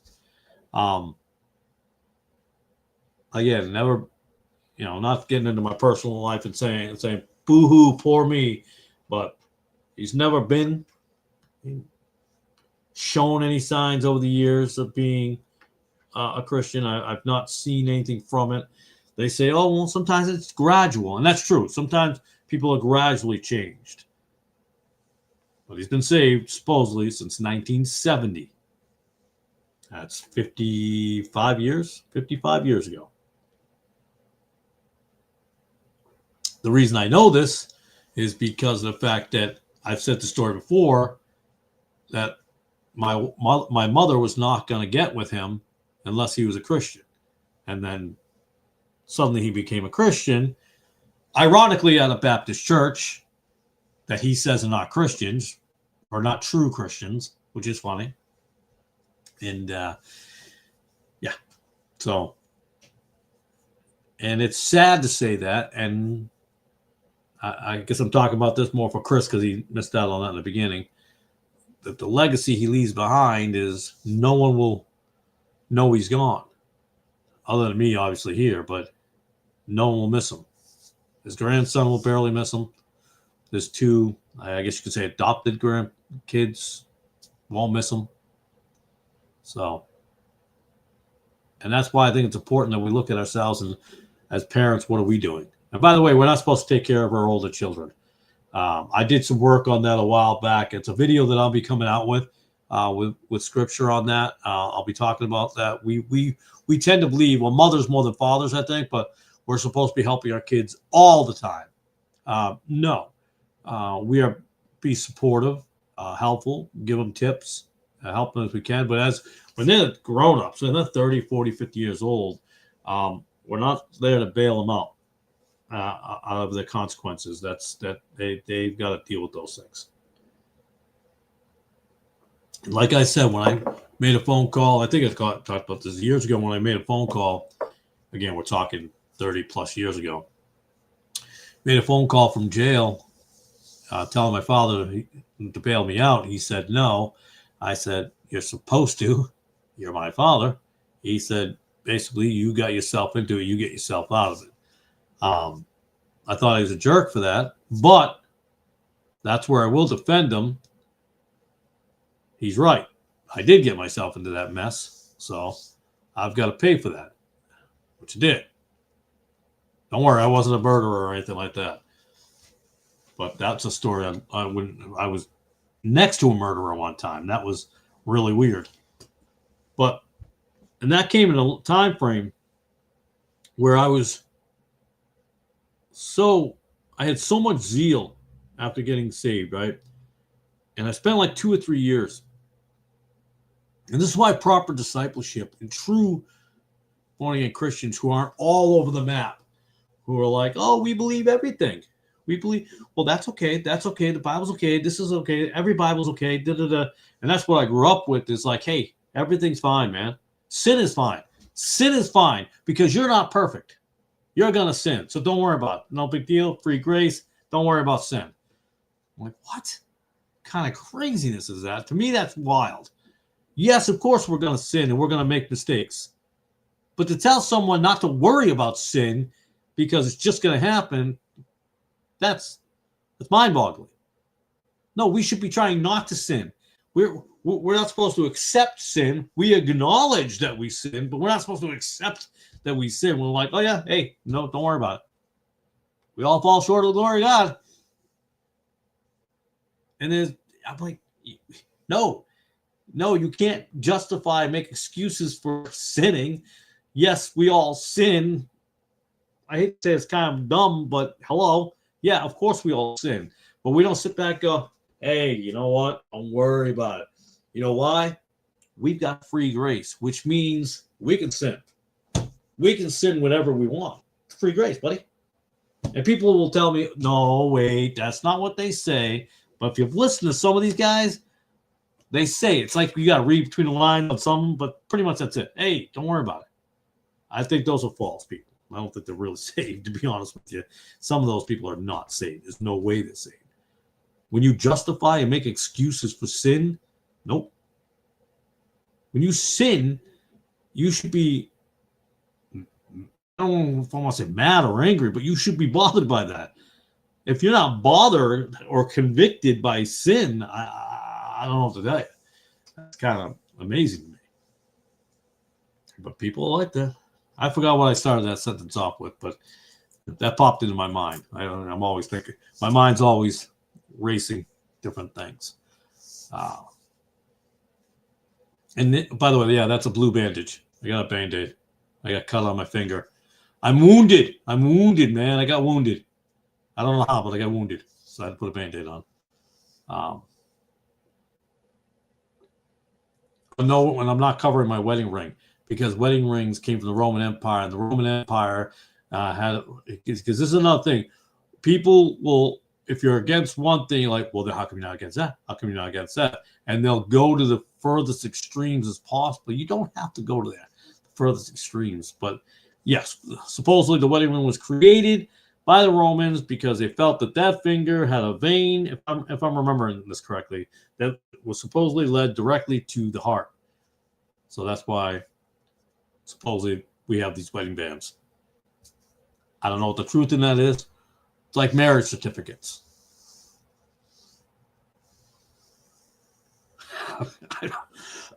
Excuse me.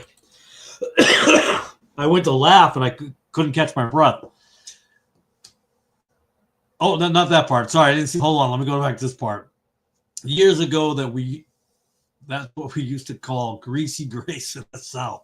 I have never heard that, but I like it. That's a good one. That is a good one. I like that one. Greasy grace. Oh, Lordy. When I truly got saved, I remember a sense of honesty come over me, if that makes sense. No, it does. It does. You're striving each day to be a better person. So I'll tell you this. I don't know how I can share this. I'm not going to share any conversations we had, but I'll share what I saw, and with you, because I worked with you a while back. Well, it's been like 2 years since I worked with you, 2.5 years, something like that. I remember watching you and talk. We talked a lot. We did talk a lot, and I enjoyed all our conversations.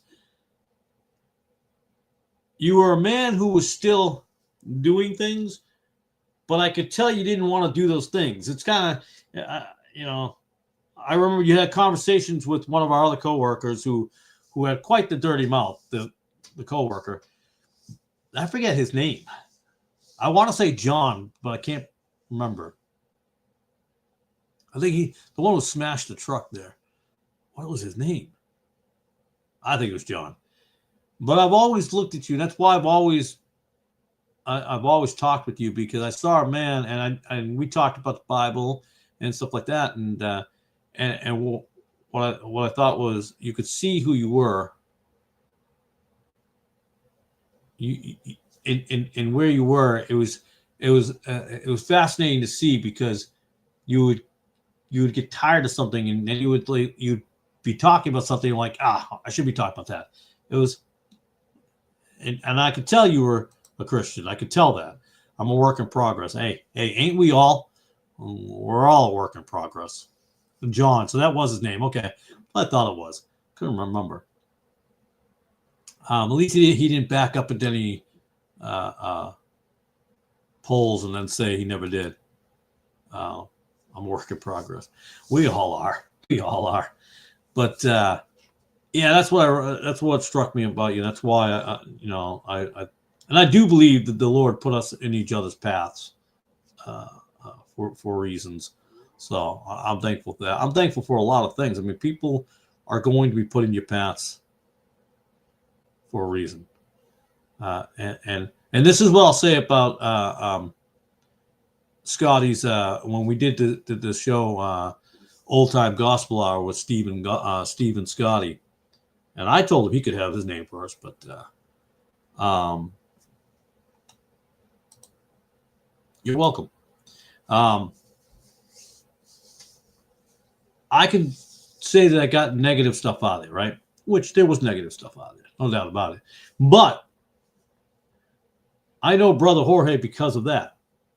That's, he was on that channel. He followed that channel. And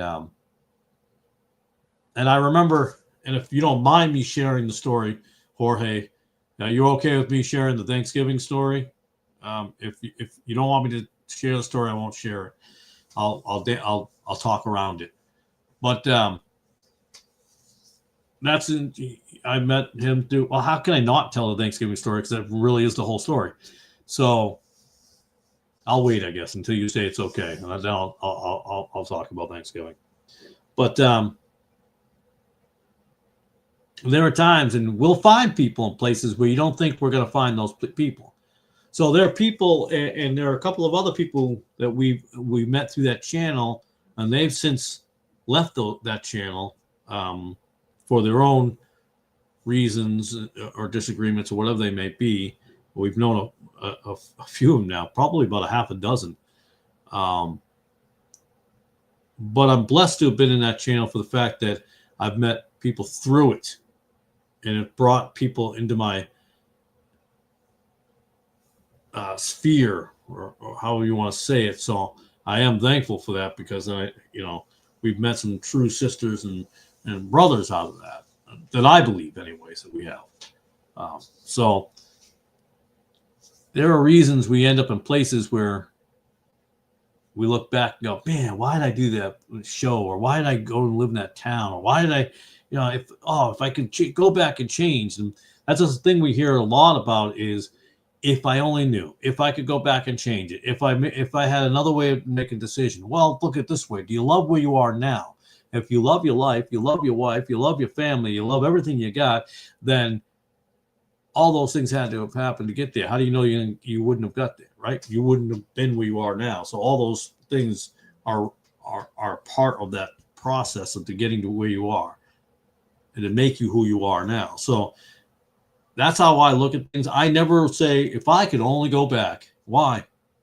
I have, I don't know if my wife is watching or not, but I do have in my mind the perfect godly wife. You know what I mean? I have great kids. I live in a very good area out in the middle of nowhere. Some will call it. Some call it the sticks. Some call it the boonies. Whatever. It's out in rural country. So we have to stop thinking, if I only knew, if I could go back, if I could change this, what if those things happened back then? What does it matter? You're where you are now. If you like where you are now, you love where you are now, then you're where you're supposed to be. So I think we have to sometimes not fight with that. But like I said, I'm blessed to come across people, all the time. I talk about there's a small Baptist church that I went to, and they were fine, but they were whatever. They were kind of, I don't know, cliquey or whatever you want to call it, but they were, I don't know, the people are decent, but there was one person I met through there. One person, and I believe God made that happen to meet this one person. So I talk with him time to time. We usually contact each other once a week, so we keep contact and communicate. So he's not on YouTube. He's hardly ever on social media. But I appreciate that friendship, that that having another brother, and that's important. Like when Brother Jorge came into our lives up north. I mean, most of the people I'm talking to right now, I've met in person. And that means a lot to me. Like Brother Calvin, you live in Florida, and I'm hoping that some way we can pull off meeting up. I really do. I think it's important.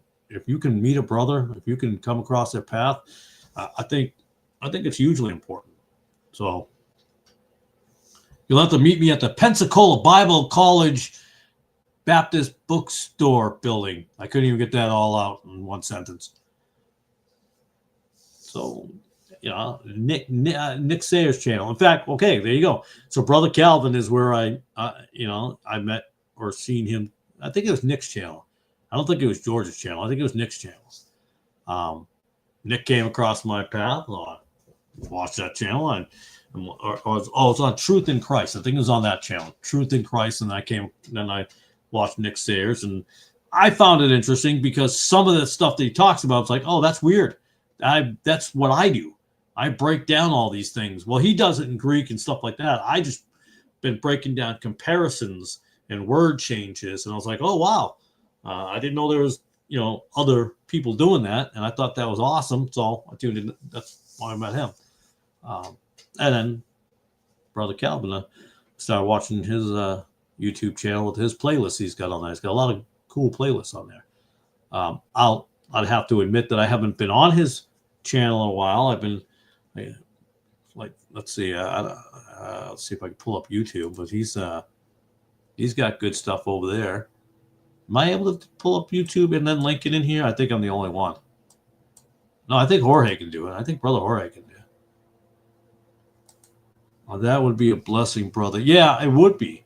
I don't know how far you are away from where we're going to be, but I know we're going to be in the Gulf Shores. I know that we already planned on spending one day in heading over to Pensacola, but I want to go to that other place, over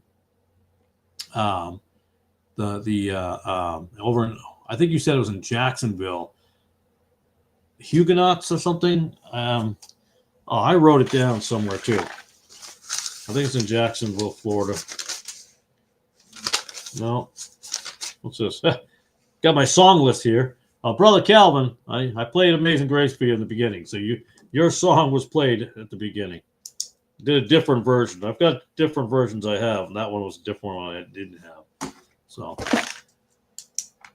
but yeah, so when I get down that area, I'd like to make it happen. I know I'll be there at the end of May.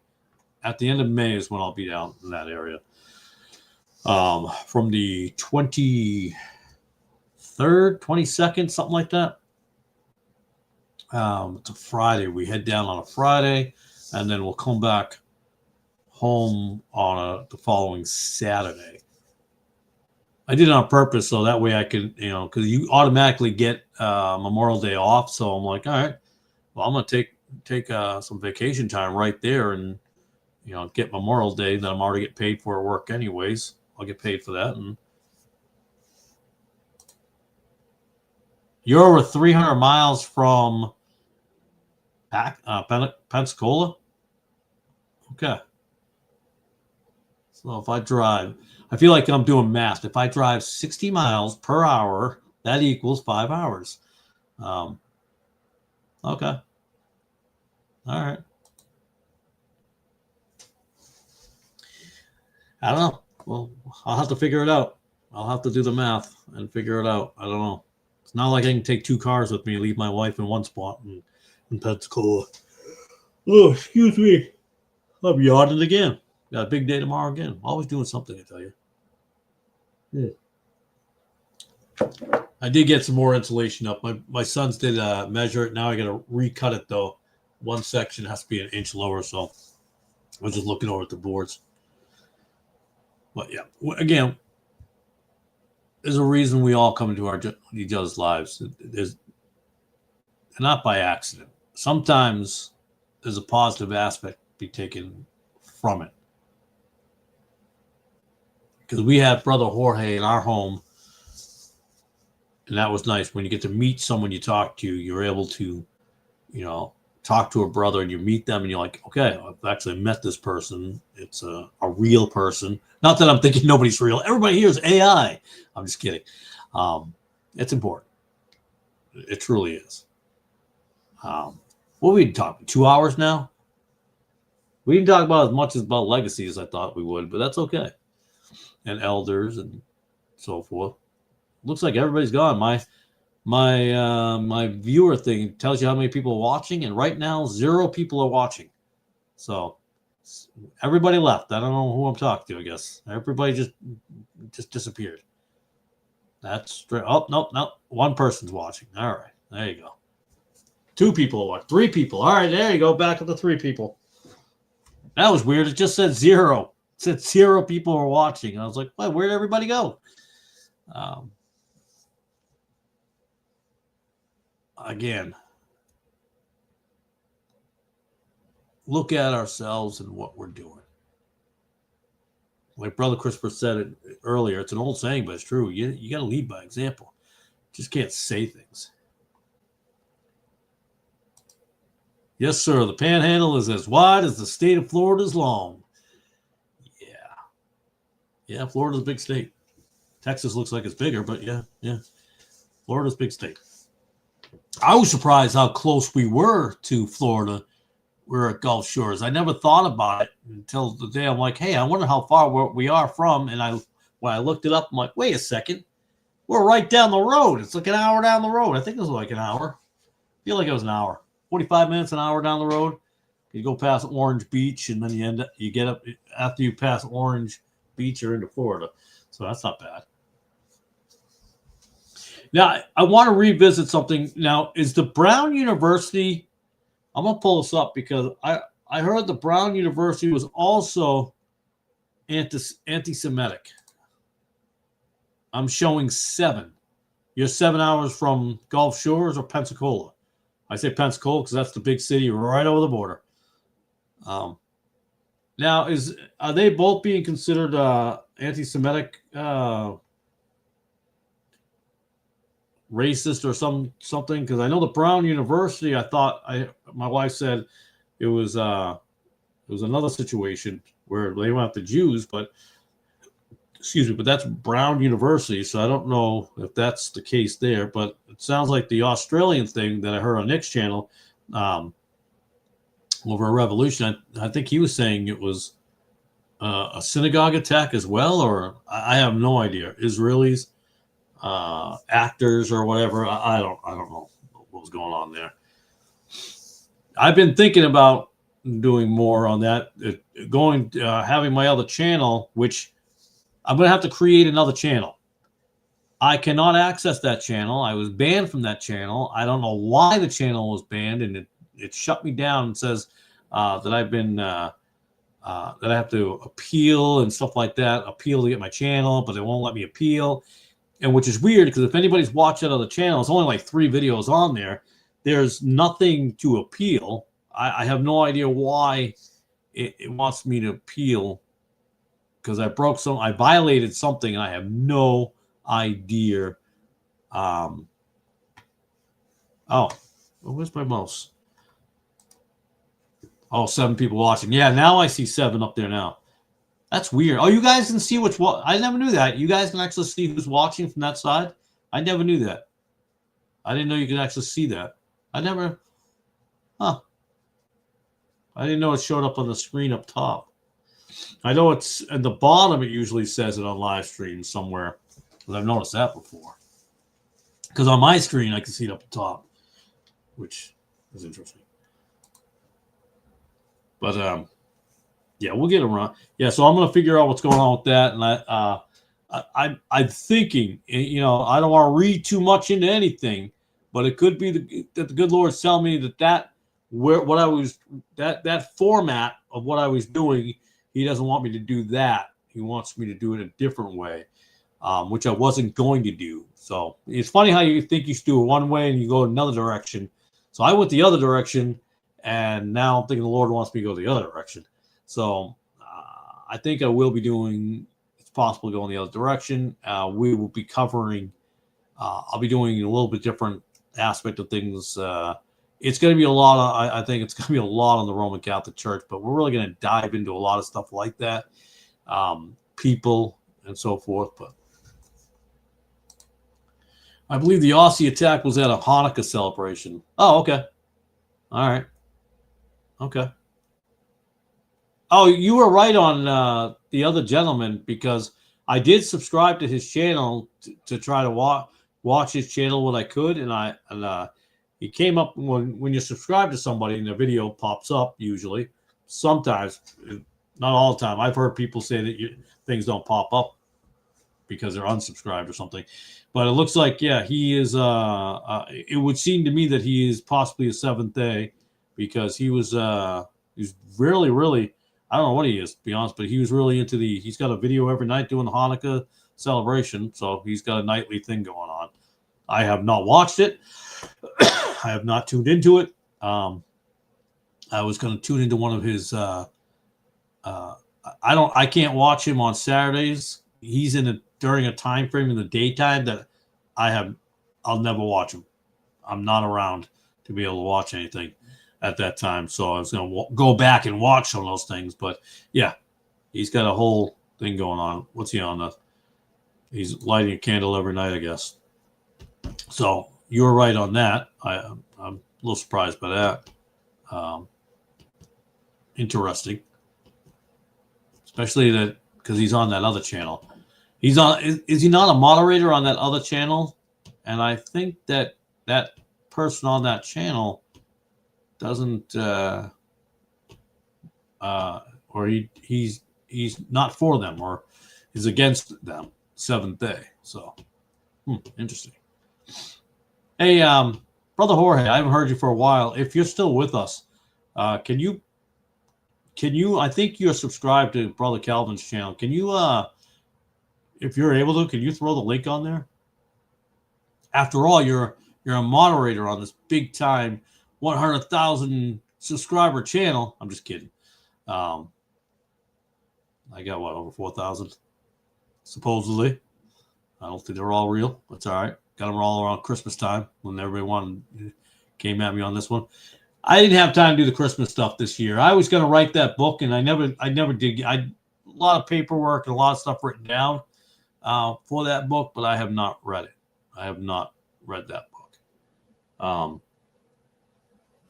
Well, like I said, if anybody does, I only got 3 copies that I ordered up. So if you do want a copy of this, my book, I'll definitely send it out. I feel bad now, people who did buy it. You can still buy it if you want. I don't know, but again, I didn't make it. I really didn't make it to make money.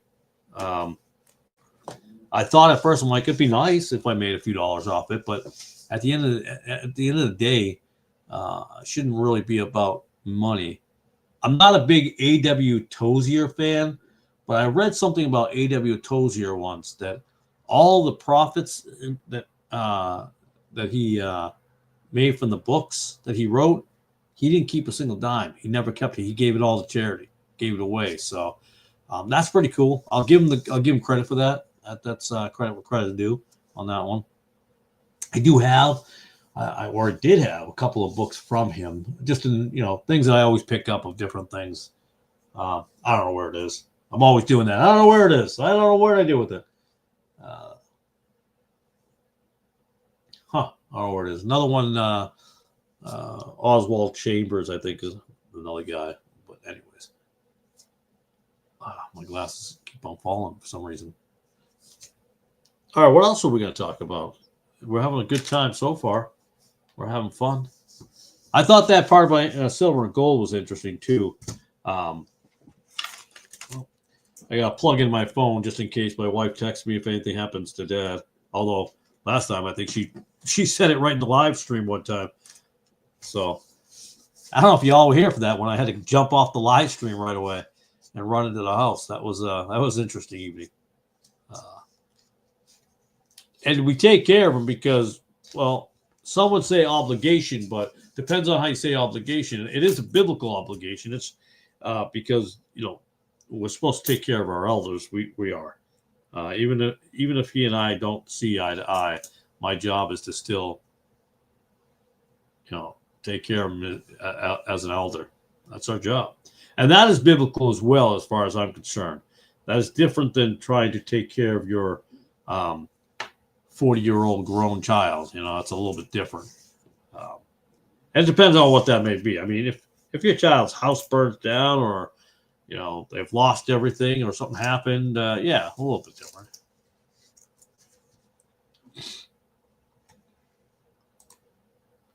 It's just what we are supposed to do. Yeah. Now, and again, our obligation is not to our children. I am going to prove that in Scripture. I've been working on that for a while, on and off, and always something different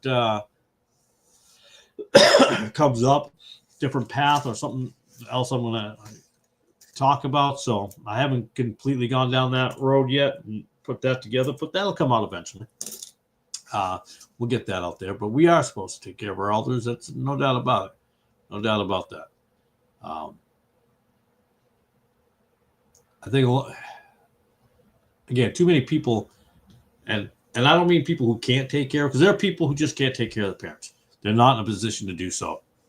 It doesn't mean they're bad people at all. It doesn't. It 100% doesn't. Some people are in a situation to do so. Some people are not. But if you are in a position to do so and you don't, shame on you. Shame on you. I think that does fall under the umbrella of taking care of your own, unless you be an infidel. Now I'm paraphrasing that scripture, but you are supposed to take care of your own, nobody else. The welfare system, the government, the military, the nursing homes, we are. But people have to put their parents into places and homes because they are not able to do so. It's unfortunate, and we shouldn't look down on anybody who does that because they had no choice but to do so. But I will continue to have our father here until his passing. We do pray for him. Sometimes I pray without my wife that he'll change. I don't know if he ever will. Oh, excuse me. Boy, I got to get some sleep tonight. All week I've had trouble sleeping. We got to continue to pray for him and that he sees the light and that something stirs him to change. I don't know what will, but I'm hoping something will. So I told him 2 weeks ago. Was it 2 weeks ago? Yeah, so we didn't go to church last week. We went the week before that. We went, and I told him that we went to church that day, and he said, "That's great." And I remember saying to him, "Hey, do you want to check it out?" "No, thanks." He's all for church, but he don't want to go. How can you be for something, but you don't want to go to it? Nah, I'm good.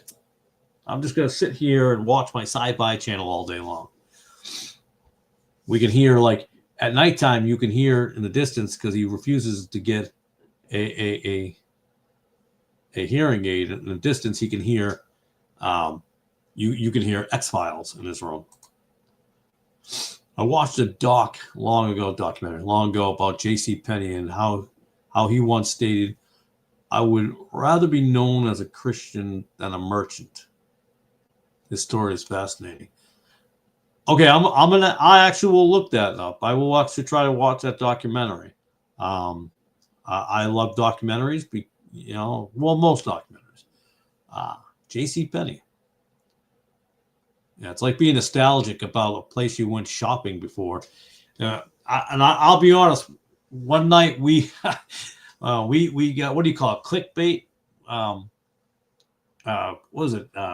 Department stores you grew up with, or something like that. And I clicked on it. I couldn't help myself. I did. And we were looking at some stores. My wife and I'm like, "Oh, I remember that store as a kid. I remember that store. I never heard of that store. Remember that store." Radio Shack was one of them. I remember Radio Shack. I did go with my dad at Radio Shack.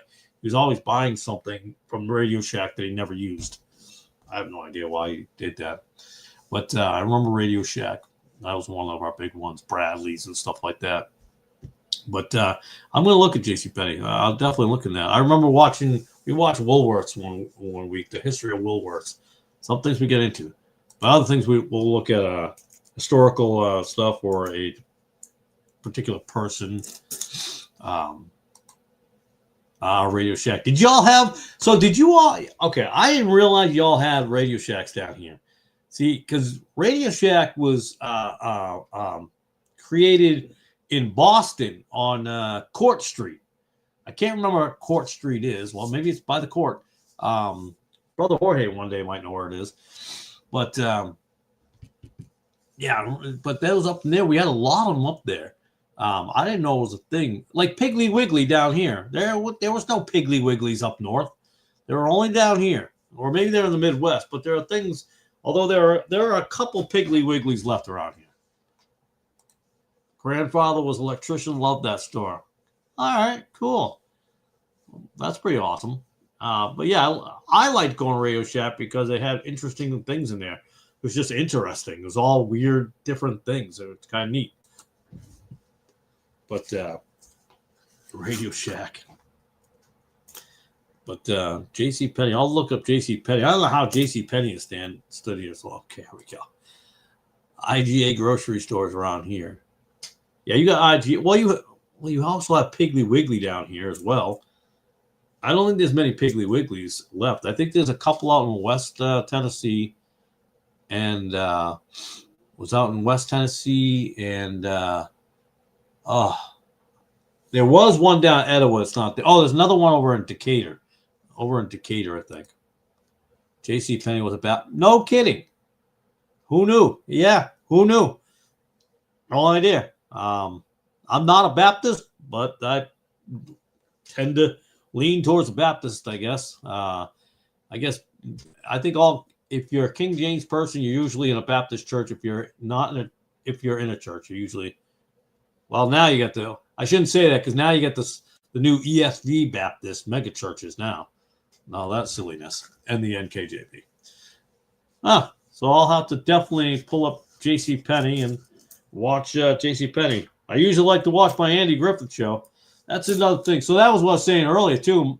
When it comes to secular TV, we don't, other than documentaries, that's how we get into documentaries, we watch black and white television. We watch a couple of old shows from the old days, from the 50s and 60s. That's it. That's what we watch. We're pretty old-fashioned. One of those, I feel like it's one of those cases where we were born in the wrong era.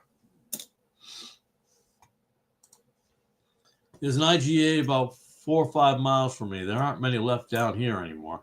Yeah, because Walmart put everybody out of business. I don't know where the IGA is around here. I'm on my area. I don't know where AG, because my brother Christopher is you're like an hour away from me. I think you live about an hour away from me, an hour or so. I don't know where the IGA is around here. Unless there's one in, there might be an IGA in Knoxville.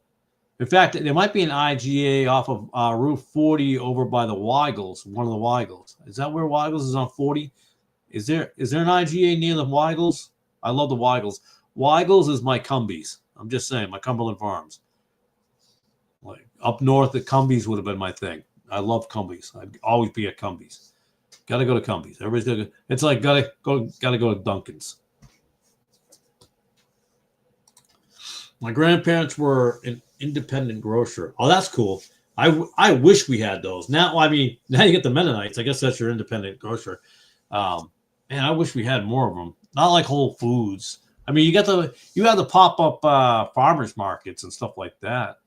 But yeah, sometimes I wish I could have lived in the time frame when you went down to the general store and you got your feed, you got your boots.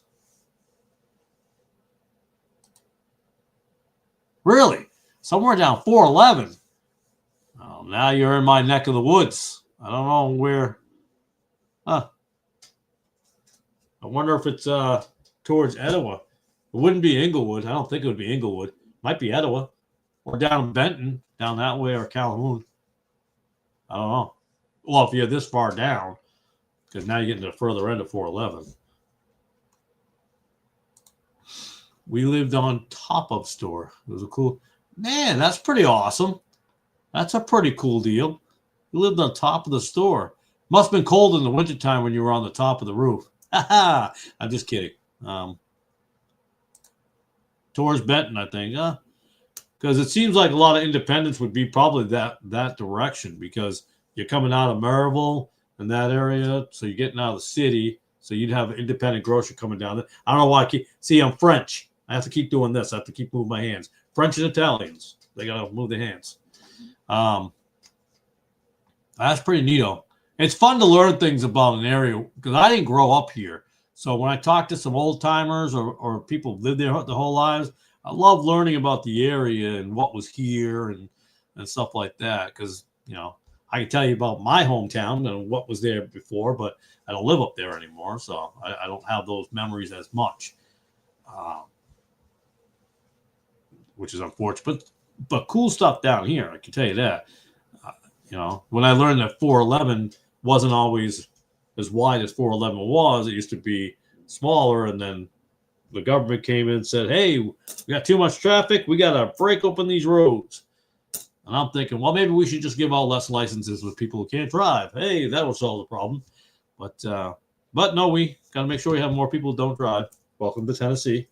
I think it's an old joke, but still works. But yeah, there was a there was a fishing tackle hardware store I never even knew was there. Most of the bottled water in the state comes from 411 Benton Way. No, it doesn't. Does it really? I was thinking I thought it came more out like Franklin Way, like out in that direction. I thought it was like more south of Nashville. Thinking of one of the, I was looking around for a water bottle just now, trying to think of one of the towns. But you might be right. Benton.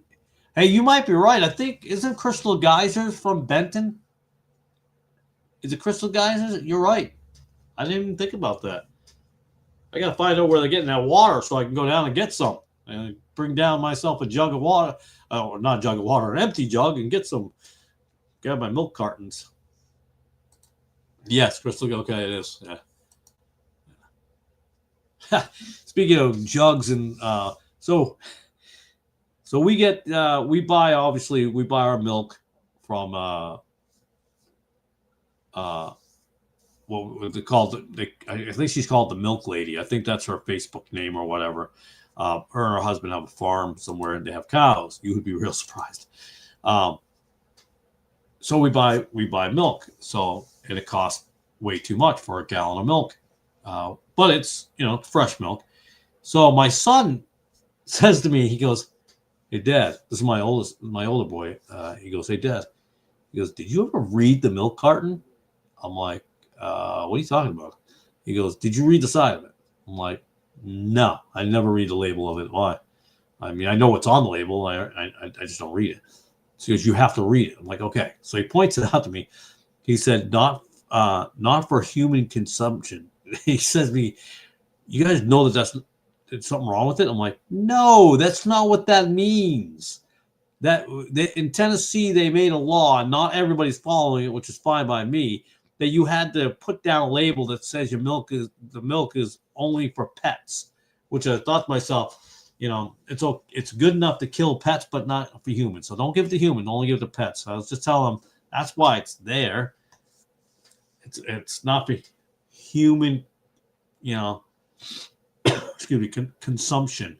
It's just because it's not pasteurized. Yeah, it's not run by the government, so it's just people with a real milk and a cow, so you got real milk.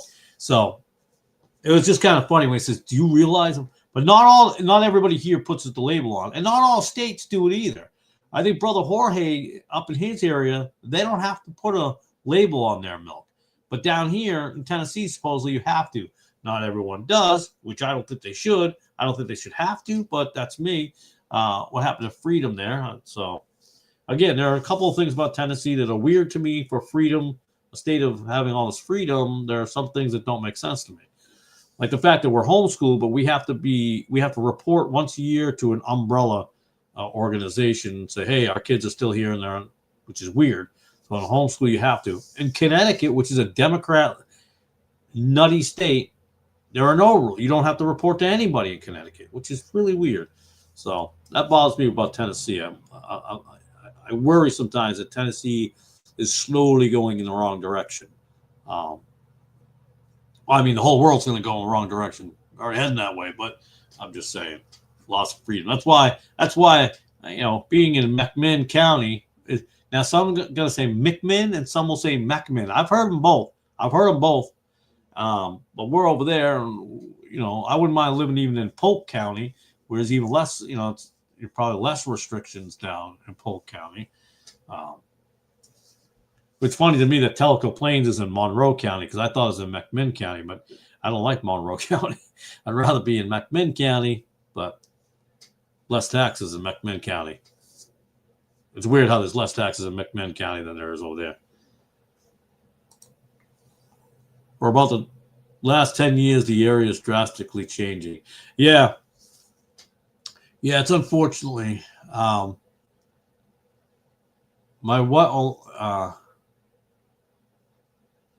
on a second here. If you take 411 to Sevierville, then go south on 441, it'll bring you down here to the Sunshine State. Yes. Yeah. If you go that direction, yeah. It goes. We were looking at it a while back. because when I was going to drive down one time, I was looking at the map for that, and I said, "Oh, hey, listen, I can go right straight there that way." But because we went to vacation on Gulf Shores, we went the other direction. For about the last 10 years, the area is drastically changed. Yeah. So my wife lived down here, I don't know, 25, 30 years ago. And she lived north of Nashville, heading towards off of 24, heading towards Clarksville over in Ashland City, I think.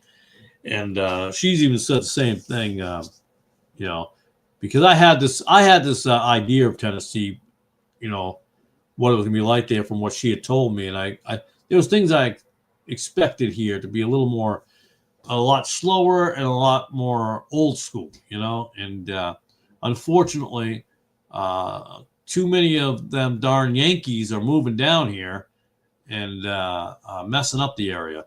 So yeah, that's the sad part, and more businesses are coming in, which is good for an economy in a way, but at the same time, it's a trade-off, because then you bring in the industry, but then you bring in all the other stuff. You bring in everything. And so we were trying to leave an area up in the north from the rat race, from all of that stuff, to go down here. And we planned this before COVID hit, and we knew the prices were cheap as could be, by the way. A lot of people in the north or outside the state don't realize this before COVID. They thought the prices were good enough during COVID. Before that, man, we were looking at places and we're like, oh, wow, we're going to, just pay the house outright when we get down here, because the profit margin from the house we had to moving down here, there was a big difference. And I'm like, wow. And then COVID happened. And when that happened, everything went through the roof and it changed everything. And my wife will tell you, it is not the same as it once was. It's just different. We have Polk and Monroe counties in Florida too. Okay. Oh, Polk County, Florida. Is that the county that has the sheriff that's always on YouTube and everybody loves this guy because he's no nonsense? Is that the same county, Polk County? Am I wrong? Maybe I'm thinking of South Carolina. I thought it was Polk County, Florida. I think. I feel like it's Florida. You have to let me know. I don't know. But I don't know where it is. I don't know where Polk County, Florida is. Since I've never been to Polk County, Florida, I don't know where anything is down there. Maybe one day I'll get to Polk County. Depending on where Polk County is, maybe I'll get there eventually. So I keep looking at this book over there. I've looked at it like 3 times, I think, and I still haven't read it. I'll have to get around to reading that book at some point. Story of the Jews. I think we're going to see a lot more of that controversy with the whole Jews and synagogues and so forth. I think we're going to see a lot more of that. It's amazing how that is. And who are the real Jews, who are not the real Jews. Oh, my goodness. 2.5 hours in, and a little while after I say goodnight. My goodness, 10:30. How am I going to? I got to get off by 11, at least, because, I got to make sure I get that documentary on JCPenney in. I'm definitely going to watch that. I will definitely watch JCPenney. I really am interested.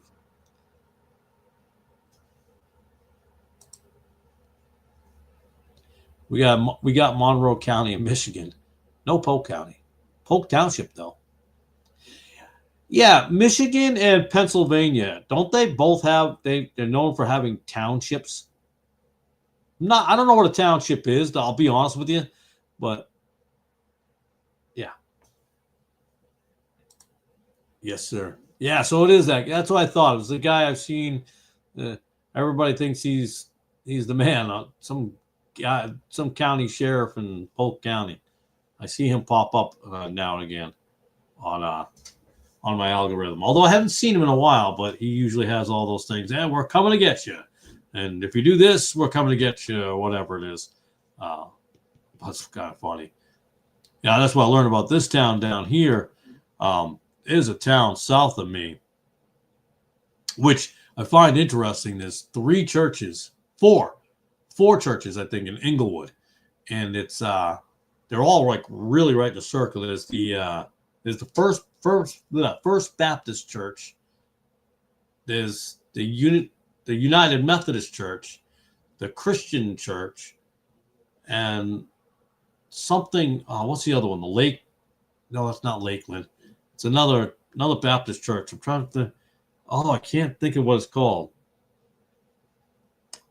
Man, the Everlasting Door Baptist Church or something. I don't know what it is, but they're all in like this. Like we're really in this area, but on the corners of that intersection, they used to deal drugs all the time. And apparently they used to deal drugs right on the corner all day long, which I find amazing, to be honest with you. You get all these churches right there, and you have all this drug dealing going on right at that corner. And one day, they consider the Inglewood police, they say, are a very corrupt police force. And it could be, I don't know. I remember hearing from one person, they were saying they know where the bodies are buried. But they came in, so whoever took over the police force, and basically all the drug dealers just disappeared. So not going to say they killed them all. I'm just saying they cleaned it up. So it's one of those things where, do you want a corrupt force that, cleaned up your whole town? I mean, or a non-corrupt force that didn't clean up your town at all. So very interesting. But I always find that dynamic interesting, that you could have that many drug dealers just dealing on the corners and having churches right there, because this was used to be a main thoroughway for Georgia, for guys who used to get pills, and they would drive up to Knoxville. Hey, you learn things when you talk to the community, when people. I'm always talking to people, Mr. No Nonsense Sheriff Grady. Yeah, Grady, that's his name. I knew I'd know his name. So I don't know if he's doing his job down there. I don't know what the crime rate in Polk County is, but I have to assume it's low. Don't ask, don't tell. I think that was the Clintons. All the Florida Keys are Monroe County. Well, then I guess I'll never go to that Monroe County. I don't see that happening. It was the pipeline. Everything goes north. Yeah, up to Knoxville. That's what I heard. But they cleaned out that town, so you don't have it as much. That's probably why so many Georgia plates get pulled over coming through Etowah and Inglewood. A lot of Georgia plates get hit. And that probably is because there's a history of people coming from Georgia up in this direction. So, I just wish these rice burners would get pulled over. I'll tell you what, they come flying down my road all the time. These guys got to be doing a buck or a $1.10, just flying down. It drives me nutty. Of course, if a fire engine or any kind of emergency vehicle goes by, my dog goes berserk. She's going nuts. She's out of control. She's a good girl. Maybe one of these nights I'll bring her out here. I don't know if she'll come out here. But I've been meaning to get an area for her, so if she did come out in the good weather, she could lay down with me out here. I just haven't created space for her yet. That way, when I go in the house, she won't jump me like crazy because she gets all excited and starts attacking. But it's good to have a dog. We were going to get a German Shepherd as well, but we didn't do that. We didn't get a German Shepherd. We got the Southern one. Maybe you'll still get a German Shepherd. If we get more of some farmland here, maybe we'll get out of that. But we got enough farmland. We got 2 acres, and that's more than one could ask. And we talked to the boys about this too. Is we have to realize many people don't have things that we do have. Although back in the day here in Tennessee, even if you were poverty, it seemed like you had 10 acres. Brother Christopher, you could attest to me on that one, or back me or not back me on that one. But yeah. And speaking of Michigan, we plan on trying to get up there in a few years. We don't know when it's going to happen. A couple of years, maybe. We don't know. I would love to get the boys to see the Great Lakes. First, we would do a homeschool lesson on the Great Lakes and things like that, and then bring them up there so they can actually see the Great Lakes. It's always nice to study something and then go see the thing you studied. So we hope to, get up there as soon as possible. How soon as possible. We want to get to Jamestown as well, up in Virginia. I'd like to get the boys up there to see that as well.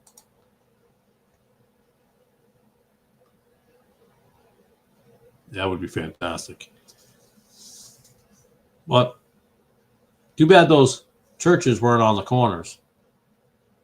Wouldn't that be nice if the churches were actually on the corners fighting against these? No, they need a corrupt police force to come in and get them out. You are correct. I need to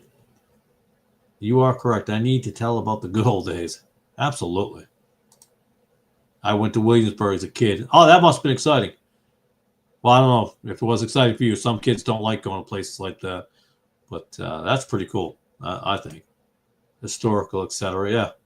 Well, Jamestown is not there. Well, it's there, but as from my understanding, Jamestown is now there as basically an archaeology dig or kind of site like that. But then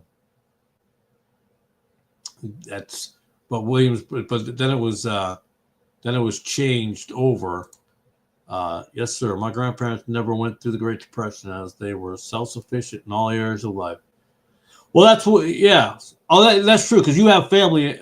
I always forget that. I don't know why, but you had family in this area as well as up in Asheville, North Carolina area. But yeah, it seems, and I'd really like to get more of a look in the TVA. From my understanding, some of the folks that have been there her whole life, or the grandparents were here their whole life, they were not fans of the Tennessee Valley Authority. In fact, it ruined their life, not helped them. So that's what I've gotten so far. It could be more that are for the TVA, but and if you don't know what the TVA is, that's created during Franklin Delano Roosevelt's timeline. I loved it with my grandparents. That's cool. That's awesome. See, that's an awesome memory right there. That's good stuff right there. That's what we like with doing with our kids, is creating these memories that will live forever, that are more, just more important than going to the arcade. There's no arcades anymore. I don't think there's arcades. I'm thinking, as I was a kid, there's arcades. But we just, instead of having Nintendo Switches and Xboxes and PS5s, that's, yeah. I wish kids would be more. I'm thankful for our kids who want to learn these things and want to see these things. That they're not in playing games all day. They're outside a lot. But anyways, this area in the 70s and 80s was still rural. Yeah, that's what I heard. We could probably blame the government for messing it up a little bit, because the government took over the Smoky Mountains and started kicking everybody out. Same thing happened up north in western Massachusetts. There's a place, Quabbin Reservoir, same thing. They took the land and some people died. I might have a TVA book. Oh, that's kind of cool. I'm gonna have to look around at the antique stores and around here, flea market, see if I find any. There's a place over in Athens. There's a flea market, antique place or whatever, and I haven't gone back. But they have a lot of maps, a lot of aerial maps, and a lot of military maps in there. I told my son about it, and I forgot all about it until we're talking about it now. I got to get back over there and check it out. When I was 9 years old, my retired grandparents took me on a cross-country road trip, California to Florida. Wow, that's awesome. Florida to Niagara Falls, and then back to Cali through Midwest. Cali. I don't hear the word Cali anymore. That's awesome. That's pretty cool. That was a fun time. And grandparents, man, back in the day, I hope to be a grandparent like that, but they had the best stories. Grandparents usually had the best stories. My grandmother used to drive from Florida. I think because she lived in Hollywood and Daytona. I think, yeah, Hollywood or North Hollywood or something like that, over on the east side of Florida. And she used to drive from there all the way up to sometimes it was Fitchburg, Massachusetts, and sometimes it was Leominster, Massachusetts, wherever my mother was living at that time. But and she drove until she was in her 70s. She would drive all the way up. I'm like, that to me, that's wild. But she wasn't a very good woman. She had some bad stuff in her past, but whatever. TVA. Walgreens has books about the past in these little towns. Oh yeah, I've seen things like that. I think they must go to a certain company, because I think no matter where you go, there's a Walgreens that has these type of books out there. They also I think it's Walgreens that always seems to have the local high school colors, like the team jerseys. Like if you go to Sweetwater, you can find the Sweetwater Wildcats. If you're in Tellico Plains, you can find the Tellico Bears and stuff like that. They always do stuff like that. I love the old timer stories. Me too. I wish field trips, if schools could have field trips, they could go to retirement homes and just listen to old people. I don't mean to say old people. It sounds almost like a mean thing. You're old. But they usually have great stories. You know, I don't want to say they're like bikers, but I used to know some back in the day up in like Lynn, Massachusetts, Lowell, Massachusetts. And I didn't even know if Brother Jorge's with me anymore, but he knows the area a little bit up there. Man, they had stories too. They just had amazing stories. They were storytellers, and older people from. I always wonder what are our stories going to be. Remember the great COVID pandemic? You know, it's like, but they have great stories and amazing stories. And what I wanted to see down here is more of that. And when I was delivering oxygen tanks, it was so hard to get out of someone's house when I was delivering oxygen tanks, because especially if they were old timers, they wanted to tell you about stuff. And I wanted to listen, but at the same time, I'm supposed to get on the road. But to me, it's valuable. It's just valuable information that they give. Just listen to my elders speak about. Yeah, absolutely. Oh, I did in middle school in my county. We went on Veterans Day, etc., and just learned. Oh, that's cool. That's cool. You know, sad the other day. So I was at the at the local coin store, because some of you know, me and my son, my middle son, we usually go to the coin store on Saturday, and we were there on Veterans Day. By the way, you would think if veterans would get the day off from any job, by the way, but there was one old guy walking down the road in this small little parade. One old guy. Everybody else is taking the fire engines out, the police cruisers, all the newest stuff. And there's just one guy, dude. One guy walking down the road. I'm like, are any of you guys going to get out of those vehicles and walk with him? Maybe I should have ran out and walked with him. Now that I think back, maybe I'm the bad guy for not doing that. But I was amazed. I'm like, wow, it's just that one guy walking down there. Man.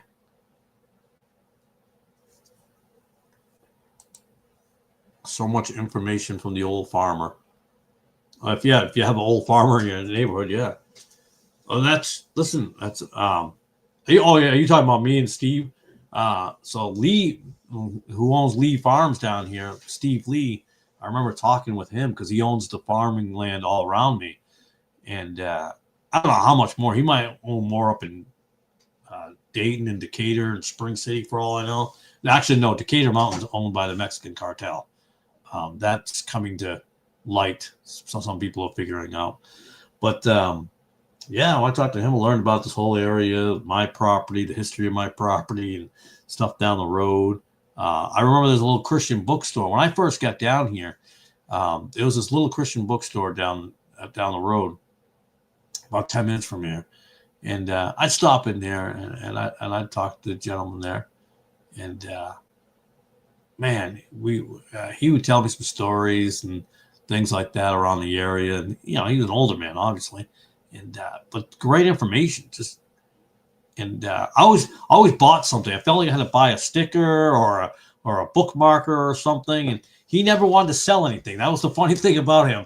That's what I imagined the general stores were like way back in the day or something. Just sitting around talking, because he would never try to sell me nothing. And he'd go, "Hey, well, you don't have to buy anything. You don't have to buy anything." I'm like, "I ain't gonna stay in business." But he would just talk, and I'd be there for a couple of hours, just like my coin dealer. Dealer, it sounds like a bad word. Coin shop, and same thing. Gentleman's in his 70s. I think he's near 80. I think he's in the 70s, and he'll talk to me about a lot of things about the area, things like that. Just tell me stories about how it was. Tell me his own stories about when he was a trucker going up to Maine and down. I think Brother Calvin was talking about that too, but he's talking about all this stuff like that. So I enjoy those things, because there's some nuggets in there. There's definitely nuggets, and you learn things. Like there was I didn't know what trucker stops they made, or different states took a penny and they would actually, and I think I don't have it, my son has it, and they would put the state or a picture of the state on the penny. So when you're traveling back in the day and you stop at these rest area things, you could, in each state would have that state, because we had one of Washington, and I was like, what in the world? And I found this, I took it to my coin dealer, and I says, "Hey, have you ever seen anything like this? I got this out of one of the penny rolls we buy." And he goes, "Oh, yeah, I haven't seen them in a while. They used to have a lot of those." I'm like, "Wait, what do you mean?" And that's when he told me about the whole thing about, because I thought I had some weird penny that might have been some valuable penny. Because, oh, yeah, back in the day, you used to go to different states and you stop, and they would imprint the state on the penny that you were in. I was like, wow, I never would have known that. I thought that was a fascinating tidbit of history. Yeah, and we talk about Route 66. Now we're talking about the old stuff. Route 66, right? I've never been Route 66 across. Always wanted to, because you hear about it. But there's an area coming down through Virginia into Tennessee. I think that's called Lee Highway. Correct me if I'm wrong, but Lee Highway. And there's still some a couple of old motels, I should say. And you look at them and you can see the 1960s. You see the city, they're built in the 60s, and during that time frame when everybody's coming through.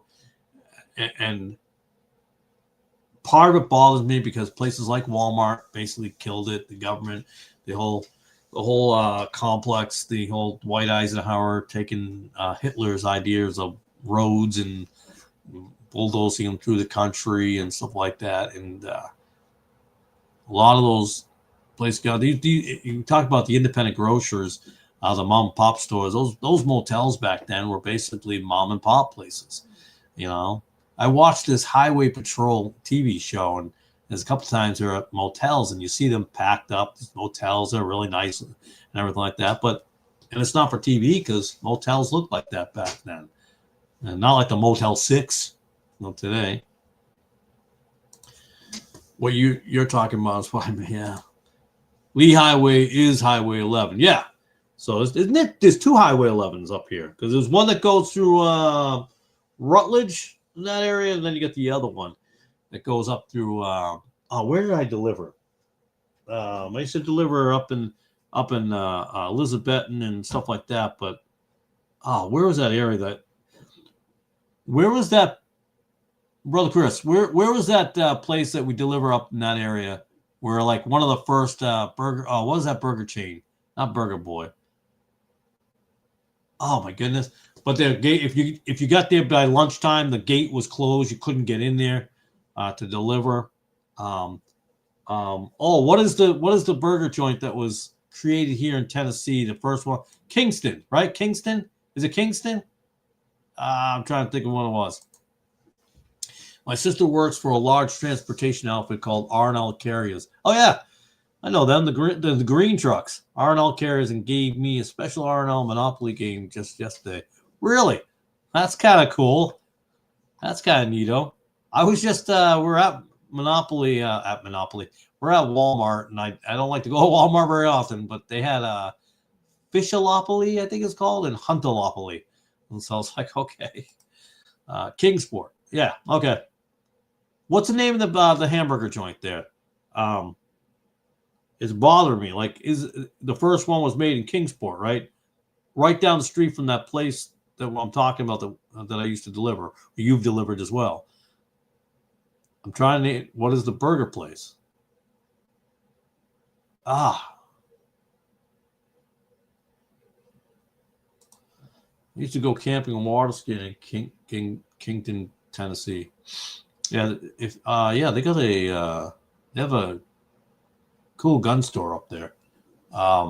But they have a big lake up there too. Um, I know you go camping there. I didn't know that. That I didn't know. I don't remember. Well, thanks, man. I don't remember. Hold on. I'll because it's funny because I went to. I thought it was interesting. Another thing was there's a hot dog place down here too. What's it called? Dogs, Pogs, Pals. There's a place called Pals down here. I didn't find them that great, but people come from everywhere and they go to these. It's a chain. It's not like a place like that. But let's see, Paul's. It's not Paul's. It's Pals. Yeah, Pals. I think it's Pals. Pals Burgers, but not the one I'm thinking of. Oh, it might be the one, but Paul's. I don't think it's them. Yeah, Kingsport, not Kingston. I got you. No, it's not far from Johnson City at all. We were eyeballing Elizabethton, which is funny. We were eyeballing Elizabethton, Tennessee when we were coming down here. They got a cool little covered bridge down there, which is neat in the old part of Elizabethton. But we looked at that. We were looking in that area at one point, the northeast part of it, and then I thought to myself, I'm from the Northeast. I don't want to move down here and still be in the Northeast. So I didn't want to be in the Northeast Tennessee anymore. And so we decided, let's go. I want to go as south as we possibly can. We ended up in McMinn County. Polk would have been a little bit more southern, but yeah. I'm trying to write in old. Where am I going? Oh, I just hit a button. Oh, I almost ended the stream. I hit a wrong button. Oh my goodness. I wasn't moving my mouse in the right spot there. I'm not. It won't let me. Trying to old burger joints, Tennessee. I'm hoping to come up with it. Yeah, but we were eyeballing that, and then we ended up not doing that. We ended up going to the south, and then what was funny is I ended up working up in Northeast Tennessee, which was weird to me. I did because I would drive up to Alcoa, which is an hour away from me, hour or so, and then my route would drive all the way that way, which is a crazy drive. About 3 hours to be on your route. Jiffy was the hot dogs around here. Yeah, Jiffy Mart. You were telling me about that. I still see a couple old signs on buildings down this area. I think there's one in Athens actually on 11. And there's another one. I forgot where the other one is. It still has the old Jiffy on the side, but no longer that. I think the BP markets that what do you call them? It's BP markets, but it's called something else. But they bought out all the Jiffies down here. I think you were telling me a while back that Weigel's couldn't come this far down because Jiffy basically had the market down here, so they couldn't come down here. Let's see. This does not give me history. It's just telling me. It's not going to tell me what I want. They were good eating. Funny quick story. One of the best burger places I've been to was when I was stationed in Japan, called Freshness Burgers. That's a kind of a cool name. Freshness Burgers. I mean, it's pretty self-explanatory. Freshness. Well, burgers are fresh. They have freshness. But in Japan, of all places, I wouldn't have thought that. I wouldn't have thought Japan. Wow. Freshness Burgers in Japan.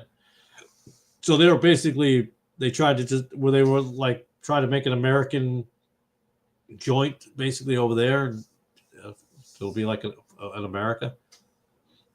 That's pretty wild. How long were you stationed over in Japan, if you don't mind me asking? Back in the day. Yeah, I got that right. Yes, imitation of U.S. That's what I figured. That's cool. Gives you a little feel of home. I just clicked the, where's the wasabi beef? 2 years. Okay, wow, that's pretty wild. My son wanted to. He was into Japanese culture at one time. I have no idea why. I'm not knocking him. He found it very interesting, and he was learning about the culture there and stuff like that. He said he wanted to go one day to Japan. I'm like, okay. I personally, I don't think I have any. Yeah, I don't think I have the inclination to go there. I've wanted to go to France. I've wanted to go to Italy. I've wanted to go to Greece. These are places I will probably never go to. I've wanted to go to England before, but yeah.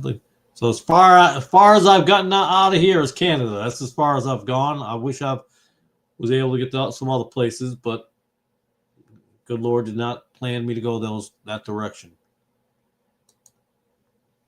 And I'm never gonna find this. Actually, wait a minute. Well, let me see. 8 burger joints in Kingston. Let me type that in because it's gonna bother me. This name, Kingston, Tennessee. Took me a while getting used to driving up the side while in Japan. It'd probably take me a while too. I've never tried that one. I didn't know they drove on the opposite side of the road though. I didn't know that. Wow, that's interesting. I never did know that. I wonder why. I wonder when that was first started. What country started that side of the road? Interesting. That's pretty cool. So it must have been an adjustment when you came back home. You must have been, you got back home and like, hey, how do I drive on this side of the road? That must have been kind of funny. I keep on looking. I don't know, Handy Burger. I don't know. I'm not finding it. It's going to bother me, but oh well.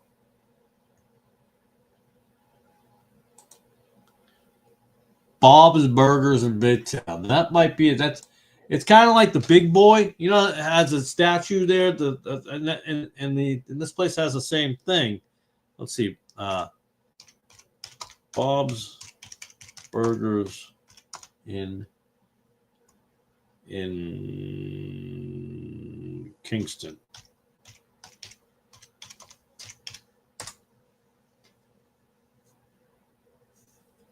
That's not even coming up. That's weird.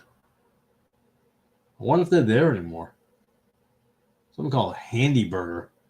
I wonder if now it's a different name. It could be under a different name now. I don't know. But I remember going there. The reason I went there is because I looked it up. I was going by it and I saw it. I'm like, oh, that's interesting. It looks like an old joint. So I looked it up and it was like the first one of its kind in Kingston, and they all are different now, or some are gone, but that was like the first one. And I was like, oh wow. I'm like, so I wanted to try them out. And I got to be honest with you, I did not care for them. I did not care for the burger. Now, the best burger I've ever had, other than my own that I make, I like mine. We're talking cinnamon, brown sugar. Well, I can't give you away my whole recipe now, but was somewhere in West Boylston, I think. We have Sliders joints in Michigan. Some go back a ways, like Smash Burgers. Nice. We have another place called Whataburgers down here. I still haven't tried them. They're up. The closest one to me is up in Cooksville. I'm always in a search for a hamburger joint. I like them. I know that they had the Red Robin. Used to be a burger joint. I don't know if they still exist or not, but I know they were around at one point in time. But the best burger that I've ever had was at somewhere in West Boylston, somewhere out there. I can't find it. So we were driving in the middle of nowhere. I don't know where we were out in that area. And we came across this little joint. We went in and was like, hey, let's get something to eat. and it was the best cheeseburger I had ever had. It was phenomenal, and I still to this day can't find it. I cannot find that. Well, to this day, I don't live in up in Massachusetts, so I can't find it. But man, it was one of those things. I tried to go find it again and recreate the drive because we used to. I love driving, so I picked up my nephew at the time. And, hey, you want to go for a drive? And yeah. This is years obviously ago. And it says, all right, when we get down the road, we pick it up. I'm like, which way? Left. Hey, all right, let's drive left. Where are you going? We're at a stop sign. Where do we want to go? Take a right. Well, we take a right. We just find things along the way. And that was, I could never find it again, that place. That was the best cheeseburger I'd ever had. Oh, you're right. Yep, you said that. Whataburger was great in Texas in the 90s. Not sure now. Yeah, I don't know. I had meant to try it, and I did not get to do it. I did not get to do it. It's like chicken sandwiches. I love a good chicken sandwich. Excuse me. I also love the chicken fried steak at DQ in Texas back in the day. I like chicken fried steak. I haven't had chicken fried steak in a while, but I do like chicken fried steak. You know, for Dairy Queen, the cheeseburger isn't that bad. For Dairy Queen, I'm not putting it among like great cheeseburgers, but for a Dairy Queen, I thought the cheeseburger is not bad. It cost me $22 for a burger, fries, and drink at Five Guys last week. I don't like fried guys. That'll be the last time. They're the best other than mine, but the price blew my mind. Yeah, that's expensive. I think the one I went to a Five Guys twice. Both times, no, one was in I think Massachusetts, and the other one was in Connecticut. I'm trying to think of where in Connecticut. It was somewhere near Stanley, the tool company that's down the road somewhere. And it was the fries are bad. I didn't like it. It was soggy fries. I didn't care for the cheeseburger all that much. I didn't enjoy it. I personally didn't enjoy it. Five Guys for me, way overrated. Sure. Me too now, especially the prices. Yeah.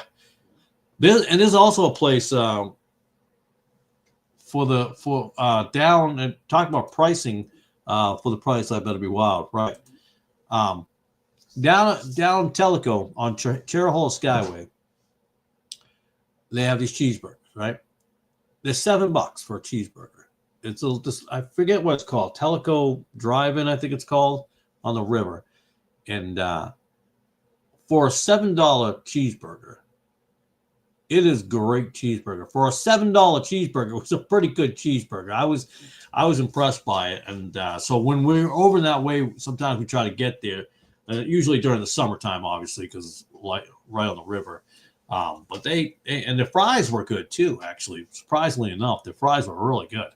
I wasn't expecting it to be that good, but you get what you get. Sometimes you're like, we'll stop and get a bite to eat, whatever. It won't be that great, but no big deal. But I was surprised by that. So them I'll go to again. I'll definitely go to them again. Oh, excuse me. I like chicken sandwich rolls. If I can get a good chicken sandwich, I'm big on chicken sandwich. I do like Chick-fil-A. Oh, so it's 11 o'clock. Thank you. I'll finish up with the story. So we're gonna go on Christmas for a second. Your favorite subject you like to get on me about? I'm just kidding. We all have a good time here. So we learned last second at work the other day that we have to go to a Christmas party or whatever at noontime for lunch. And I'm like, I'm all set, thank you. I have no need to go. I don't want to go. And here's what was fascinating. It was a mandatory. I've never heard of this. Tell me, guys, have you heard of this? It was a mandatory Christmas lunch party. We had to go. Everybody had to go to it. I'm like, are you kidding me? We got trucks coming in this afternoon. I'll stay down here. Oh, no. We're going to lock the doors. We're putting on a sign up on the door. We'll be back at 1. I'm like, are you kidding me? We're going to make truck drivers wait an hour to get their load because you guys want to have a Christmas time at lunchtime? I was like, it was mandatory. I've never been in a situation where something like that was mandatory. I mean, hey, y'all want to go for it. Have a good time. I want to stay behind. I was like, I'm fine. I'll have my lunch real quick here and I'll take care of the trucks as they come in, and we'll get the trucks out of here so we don't have to worry about it this afternoon coming back. I'm good. I'm like, to me that was wild. Normal around here. All right, so Brother Daniel's pointed out the time. Thank you, Brother Daniel, for keeping me to 11 o'clock. Appreciate it. Because I'll go on all night. I think all of us could at times. But we will wind it down. I always look forward to talking to you guys every week. And hopefully I get that other channel one day. We'll see what happens, the other podcast. But all right. I love you, brother. That was awesome. That was funny. All right. I will hopefully I'll see you all next week. If not, you guys have an awesome, beautifully. Never did I think I'd hear someone say $7 cheeseburger. Yeah, I'm saying. It blew me away too. It was good. You know where Chihuahua Skyway is. I don't know if you've been to that Tellico Beach there, Tellico Inn Beach Diner, whatever it's called. But it was good. It was really good. All right. Hey, listen, everybody. Thanks for being here, guys. It was fun as always, man. I hope I see you all next week. If not, have a great week. God bless, guys. And I'm going to awkwardly sign off like I always do. I'll see you all next week. Good night.